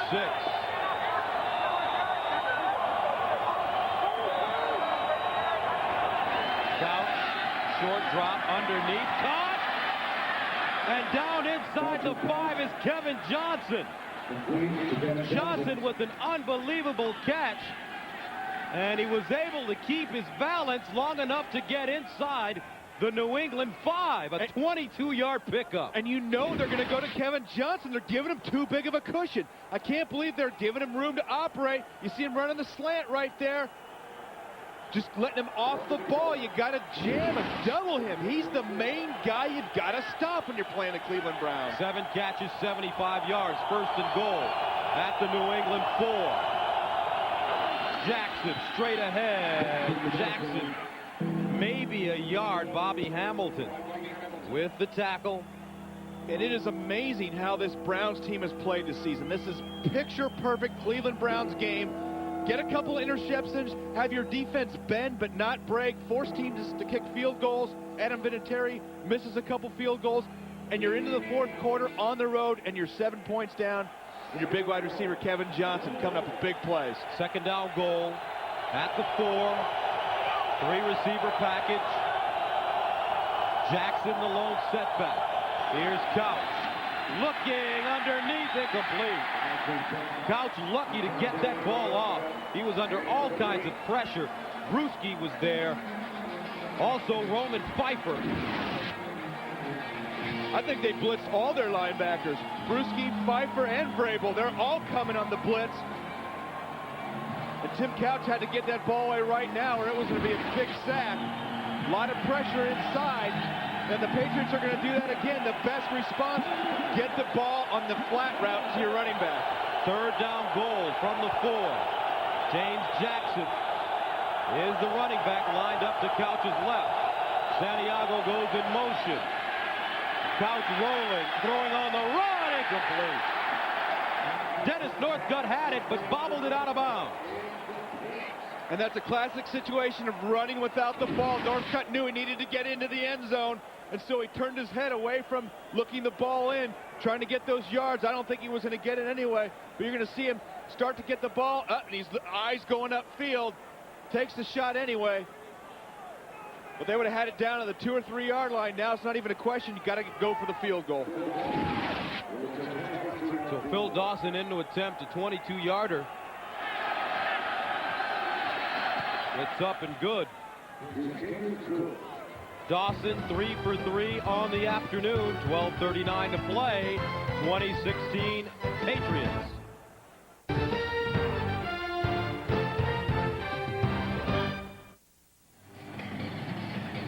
(20-16) the score. The Patriots lead the Cleveland Browns here with 12:39 to play. And Dawson's 22-yard field goal came on a 7-play, 58-yard drive. And the sun has started to come out here at Foxborough Stadium. Another sellout crowd in attendance. And Cleveland ready to send it away. Here we go. Falk from the 24. Goes backwards after crossing the 30. It's a 9-yard gain. Gus Johnson, along with Brent Jones, competitive game so far. Yeah, it is. And I think when you talk about competitive, that really talks about the Cleveland Browns and their mentality. I think Butch Davis has done such a great job. And they've hung around. They've battled. Not the most phenomenal output on offense or defense, but they haven't given up, and they've battled into the fourth quarter, and that's where they've been successful this year.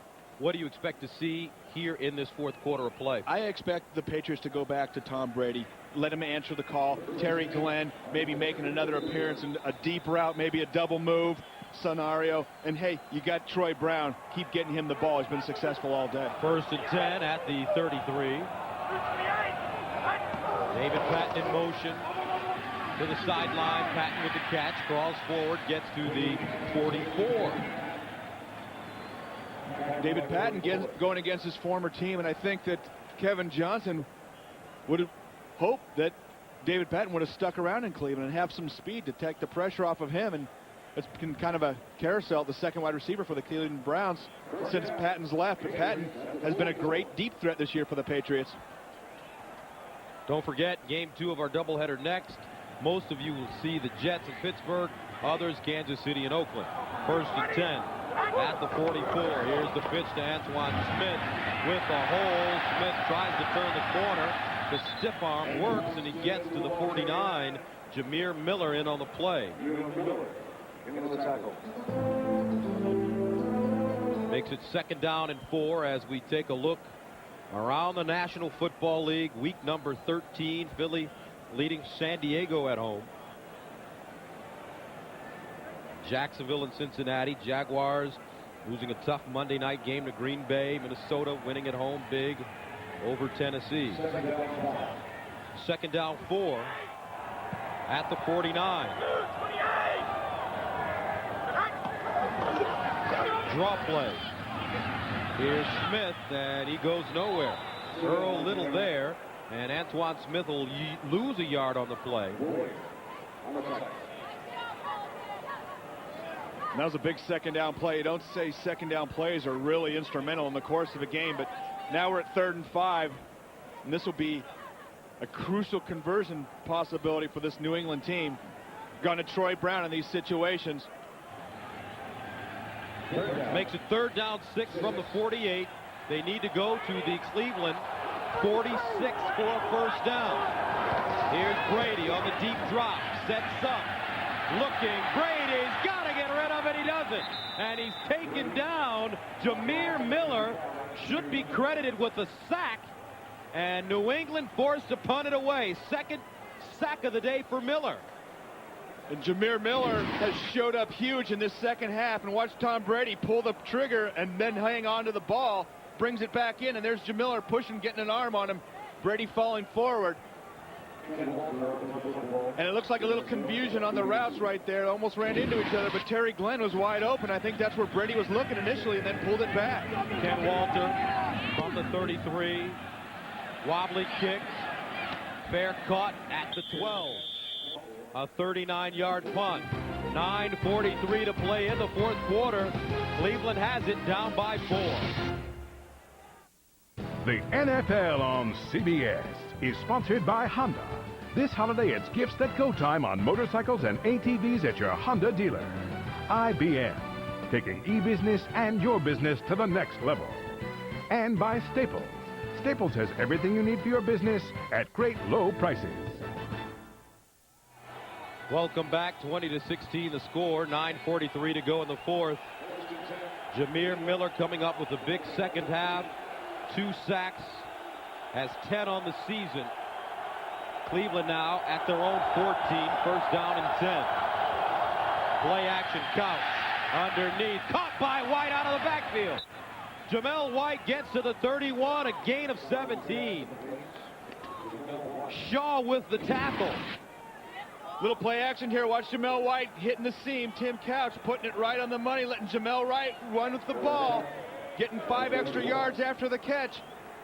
You see Mike Vrabel on the blitz. Couch getting rid of it just in time, and Jamel White coming up with a couple of huge catches down the line. And Bruce Arians, the offensive coordinator, sees something. He's starting to use his backs out of the backfield.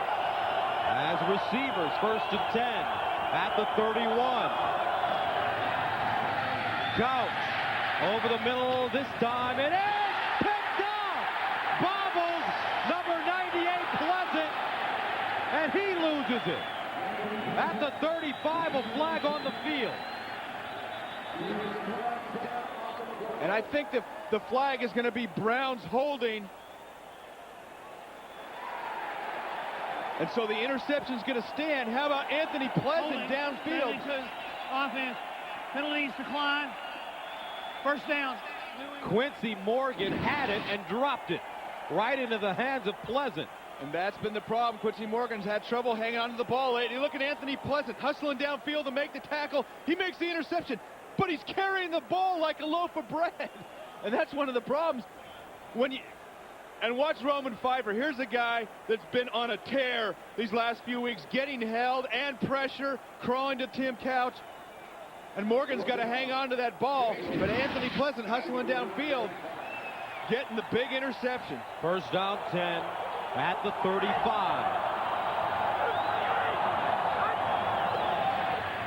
Brady looking, going up top for Brown, incomplete. Brown with the down, out, and up, and good defense on the part of the Browns. Charlie Weiss going the bunch formation after the turnover, trying to strike gold on the first play, and certainly can't accuse the Patriots of being too conservative in this game, Gus. They've clearly gone to the pass. Not as much Antoine Smith today. They've tried to attack the Browns through the air. They've had some success, although they've made a few mistakes as well that have led to a couple of Brown interceptions. Second and 10. Antoine Smith, power running, nowhere to go. Maybe a yard on the play. Wally Rayner in the middle, making the tackle. 8:33 and counting. This Cleveland team, they're without Courtney Brown, they're without Keith McKenzie, they're without Dalen McCutcheon, they're without Aaron Shea, and they continue to hang in this football game. And a lot of that's the attitude that comes from the head coach, and Butch Davis has just, like we've said this whole year, has changed the thinking in Cleveland. These guys expect to win. They expect to be there at the end of the game. Scott Crofton now at safety, number 47, 3rd and 10 from the 35. Brady under pressure again. Brady, flag on the play, incomplete. And this should be a hold against New England. And I think, Gus, that's a penalty I think you go ahead and decline. Although we could see another attempted long field goal, 52 yards, but I think if you're the Browns... Holding, 77, offense, penalties decline, 4th down. Mike Compton, and they're going to bring Vinatieri back in to attempt a field goal. Well, this time we know he's got the wind at his back. He kicked that 54-yarder in the first half. And watch Mike Compton, who's been doing a good job today versus Gerard Warren, but he's going to go ahead and just tackle the big man because he's losing him right there. So the ball is spotted at the 43. So this will be a 53-yarder. He has a 54-yarder today. His career long 55. They fake it and pooch it. They fake it and pooch it, and the ball is down. Did it get into the end zone? No. It will be downed at the 1. I think it's Jermaine Wiggin getting down, Gus. Going ahead and making a great effort, keeping that ball from going in the end zone. Otherwise, the quick kick would have backfired. A 42-yard punt.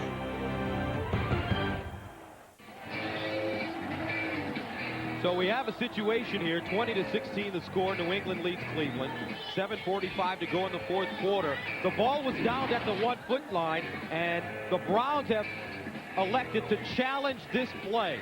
And Jermaine Wiggins makes a huge play. Watch, his foot is not on the end line. If he touched the ball there and his foot was on the end line, it would have been a touchback. The ball didn't touch inside the end zone. Great play. The ball, Gus, is going to stay right there on the 1-yard line. Not a bad challenge. Take a shot, and you're going to see a great angle of it here. Notice his foot inside the white line right there. Nice job of bouncing it back out. Jermaine Wiggins, huge play. Now the Browns have to go 99 big ones nice awareness of where your feet are on the field. So many times you see players step on that line and then touch the ball. Well, that would be a touchback because you're in the end zone touching the ball. So the ruling on the field is that the ball is at the 1, and the Browns are saying this should be a touchback. Not a bad challenge. You know, his right foot was actually within 2 inches of touching the line. After reviewing the play, the player was not in the end zone. The ball was not in the end zone. The ball will be placed at the 2-yard line. Cleveland will be charged a timeout.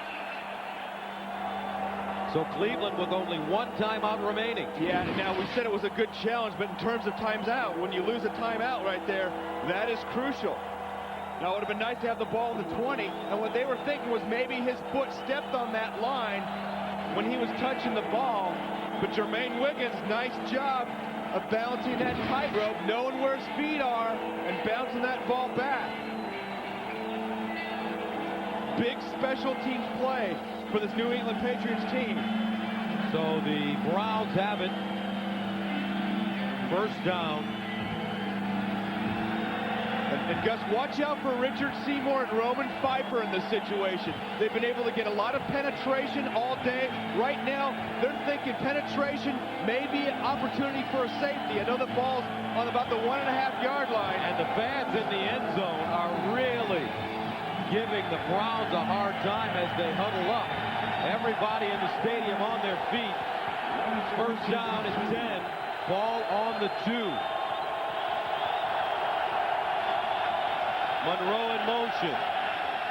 The handoff to Jackson, and he gets some running room up to the 5. Teddy Bruschi pulls him down.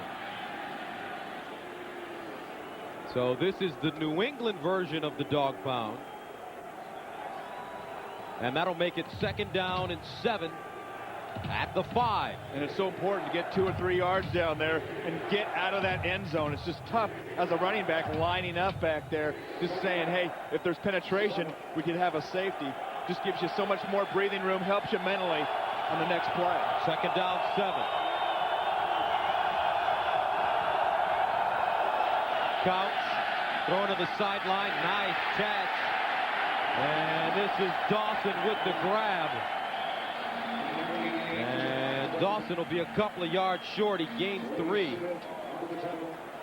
Otis Smith closing on the play quickly. And that'll make it 3rd down 4 at the 8-yard line. Huge difference between 3rd and 4 and 3rd and 8 in this situation. You know the Patriots love to blitz off the corner. 3 wide receivers. You know that they love bringing one of those guys, especially off the slot wide receivers. New England is not afraid to blitz those corners. 3rd down 4 at the 8. They need to go to the 12. Couch out of the shotgun under pressure. Gets it away, and Otis Smith comes from the corner and disrupts the passing play, and the Browns will have to send it away. And nobody blitzes their defensive backs better than the Patriots. Watch him coming. You saw him looking inside. Luckily, Tim Couch got rid of that ball, because if he held it for one more step, look at, nobody sees Otis Smith. 3-shot quarterback back turn, bang! Wow, that could have been a big fumble right there. Gardocki sends it away. Here's Brown at the 45, skipping. Gets into Cleveland territory, turning the corner, and Troy Brown gets to the 36. A 48-yard punt and a 20-yard return. So with 6:04 to go in the 4th quarter of play. And another look at Otis Smith's hit. And you see how close that was to being a fumble. Just a half step earlier, and Tim Couch would have had that ball off, and that would have been a shot by Otis Smith. And when you play the Patriots, you've got to be aware the corners and safeties will come off those receivers in a heartbeat. They do a great job of coming over and covering for the blitzing defensive back. You've got to have your eyes on the swivel. Antoine Smith. And he's dragged down by Wally Rayner, the middle linebacker. Stays in bounds. Clock continues to run at 5:53 and counting. Cleveland has 1 timeout remaining. New England has 2 timeouts remaining. And if you're the Patriots, you're thinking we've got to come away from this with this great position with at least 3. We've got to put the pressure on the Browns to have to drive the length of the field just to tie it up. And so you're going to have to make another first down or 2. Vinatieri's missed the last couple. 2nd and 8 at the 34. The pitch to Smith. Sweeping around the left side. Breaks down the sideline. Antoine Smith out of bounds at the 15. An 18-yard run. Patriots having a lot of success this year running left. Watch Big Matt Light, number 72, clearing the way. Anthony Henry, bang, there's the hole. And there goes Antoine Smith. Nice job using the stiff arm, getting down the sideline for an extra 5 or 6 yards. Antoine Smith following Big Matt Light, and that's what you've got to do. Go back to your bread and butter. Run behind the rookie. First down and 10 at the 16. Smith, the single setback. They give it to him straight ahead, and Smith tackled by Rayner. 4:48 to go. Bill Belichick will take it. 4 minutes and 43 seconds to go here in the fourth quarter of play. Foxborough Stadium, home of the New England Patriots, who have won 4 of their last 5 games, and they are leading the Cleveland Browns 20-16. Gus Johnson, Brent Jones with you. 2nd down, 7. 2nd down and 7 at the 13. 2nd down, 7 at the 13 for the Patriots. Play action. Brady throws it underneath, and it's caught. Troy Brown with the catch, tackled by Wally Rayner. Foxborough Stadium, where the New England Patriots lead the Cleveland Browns 20-16. Gus Johnson and Brent Jones with you. And for those of you who have just joined us, these are the key statistics. Troy Brown with an 85-yard punt return for a touchdown. I guess one of the hallmarks for this Cleveland defense all year has been bend but don't break. They've got to hold New England to at least a field goal in this situation. 3rd down and 1. The pitch. Smith getting outside, now cuts it back in and gets to the 5, but he picks up a first down. Antoine Smith has carried the ball 18 times for 59 yards. And what a huge first down that was, not only in terms of having 4 more plays, but in terms of moving the clock. Gus, almost inside 3 minutes right now, and New England appears to be in the driver's seat. Don't want to take any risky chances right here. Got to stick with your safe. Antoine Smith's been pounding it in all season for the Patriots. They've had a lot of success running left. Makes it 1st down and goal at the 5. Smith lines up as the single setback. Here he is. Breaks it back. Looking for daylight. Touchdown, New England.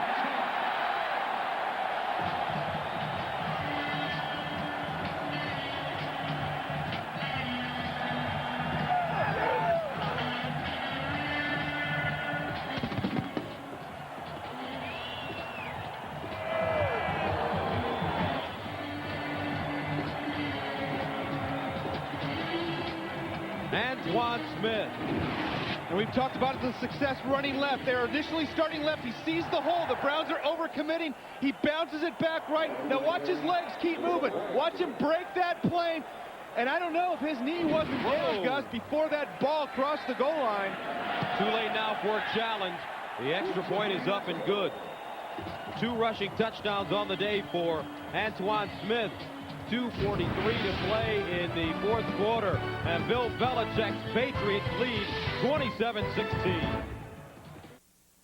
The NFL on CBS is sponsored by Cellular One. When you need a cell phone, Cellular One is here. And by Wendy's new Bacon Swiss Cheeseburger and Chicken Bacon Swiss.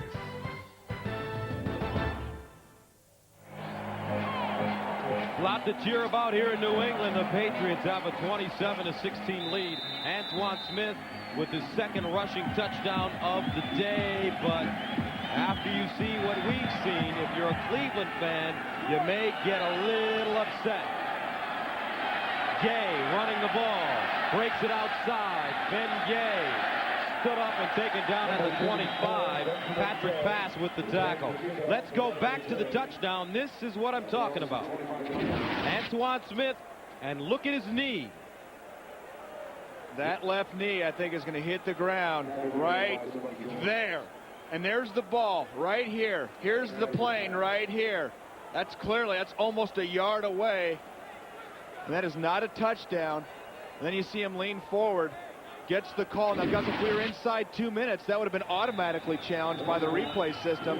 But the Browns didn't choose to or didn't think to challenge that spot. Cleveland with only one timeout remaining. First down and 10 at the 28 now for the Browns. Here comes a blitz.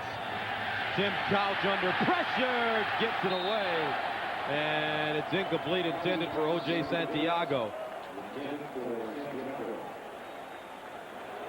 And we'll take a look at Antoine Smith's touchdown once again. And the knee is down. And it's where the ball is when the knee's down. Bang, there you see it, and it's held right there. Here's the end line. And, you know, for the Browns, realistically, Gus, they would have just had more time run off the clock for the Patriots. Whether you hold them or not, they're going to definitely get the field goal. Maybe their best chance is to get that ball back, score quick, and get an onside kick. Couch underneath, Santiago with the catch. Turns it up, gets over the 35 to the 37. Tackled hard by Roman Pfeiffer, and it's a gain of 9. Cleveland trying to hurry back to the line of scrimmage. And you've got to throw the ball downfield. You can't waste time with 3- and 4-, 5-yard routes. You've got to get it downfield if you're going to get back in this game. 2-minute warning coming up, so they elect to get the first down. And the clock will stop with 2 minutes to go. They get the first down. 2 minutes remaining, 27-16, Patriots. 27-16, 2 minutes to go in the fourth. Tom Brady is not over 70% today, but he's 19 of 28. Looking for his 5th consecutive game, completing 70% or more of his passes. He's short right now. Cleveland with the ball, 1st and 10 at their own 41. Here's Couch underneath. Ball is caught. Northcutt gets to the 40. Loses the ball. And I believe the Patriots have it.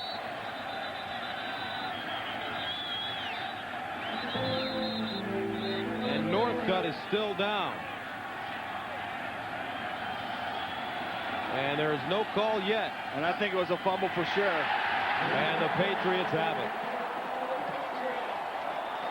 Northcutt is woozy.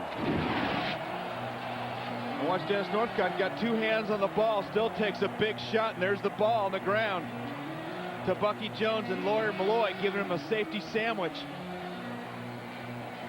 And that is a big shot. You got to hang on to that ball, though. And the bottom line for this game, Cleveland lost the turnover battle. It kept him in the game. You see Northcutt taking a big shot. And the turnovers, 4 turnovers for Cleveland, 2 for New England. So Brady hikes it, and this is Smith breaking it. Antoine Smith stays in bounds, gets to midfield. Flags on the play, which stopped the clock. And most likely got a face mask. And you see Antoine Smith, great veteran savvy by staying in bounds. And the face mask penalty called against Cleveland.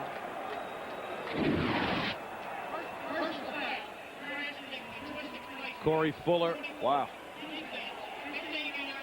15-yard penalty. And you see Antoine Smith had the corner there, but he would have ended up being pushed out of bounds, so he cut it back in. And that contributed to the face mask. Corey Fuller thought he was going to continue toward the sideline, but Smith, knowing that he's got to keep this clock rolling, decided to stay in bounds.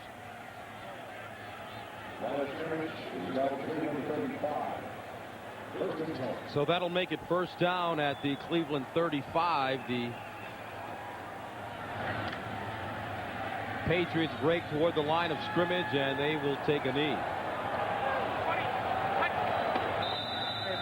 Now tonight on 60 Minutes, before September 11th, it was the most talked about crime of the year, but suppose the culprit was also a victim.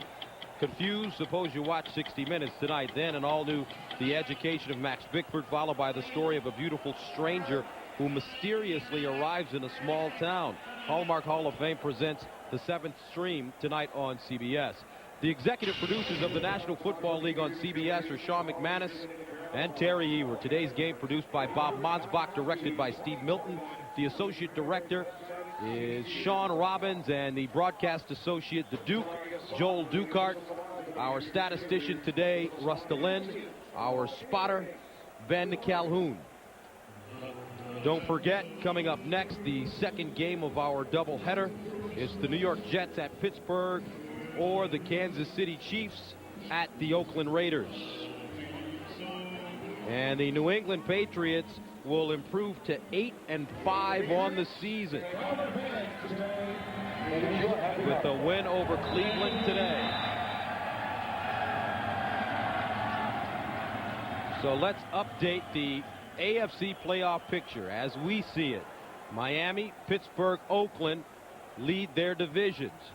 The Jets will play Pittsburgh following this football game. Baltimore's off today. They're 8-4.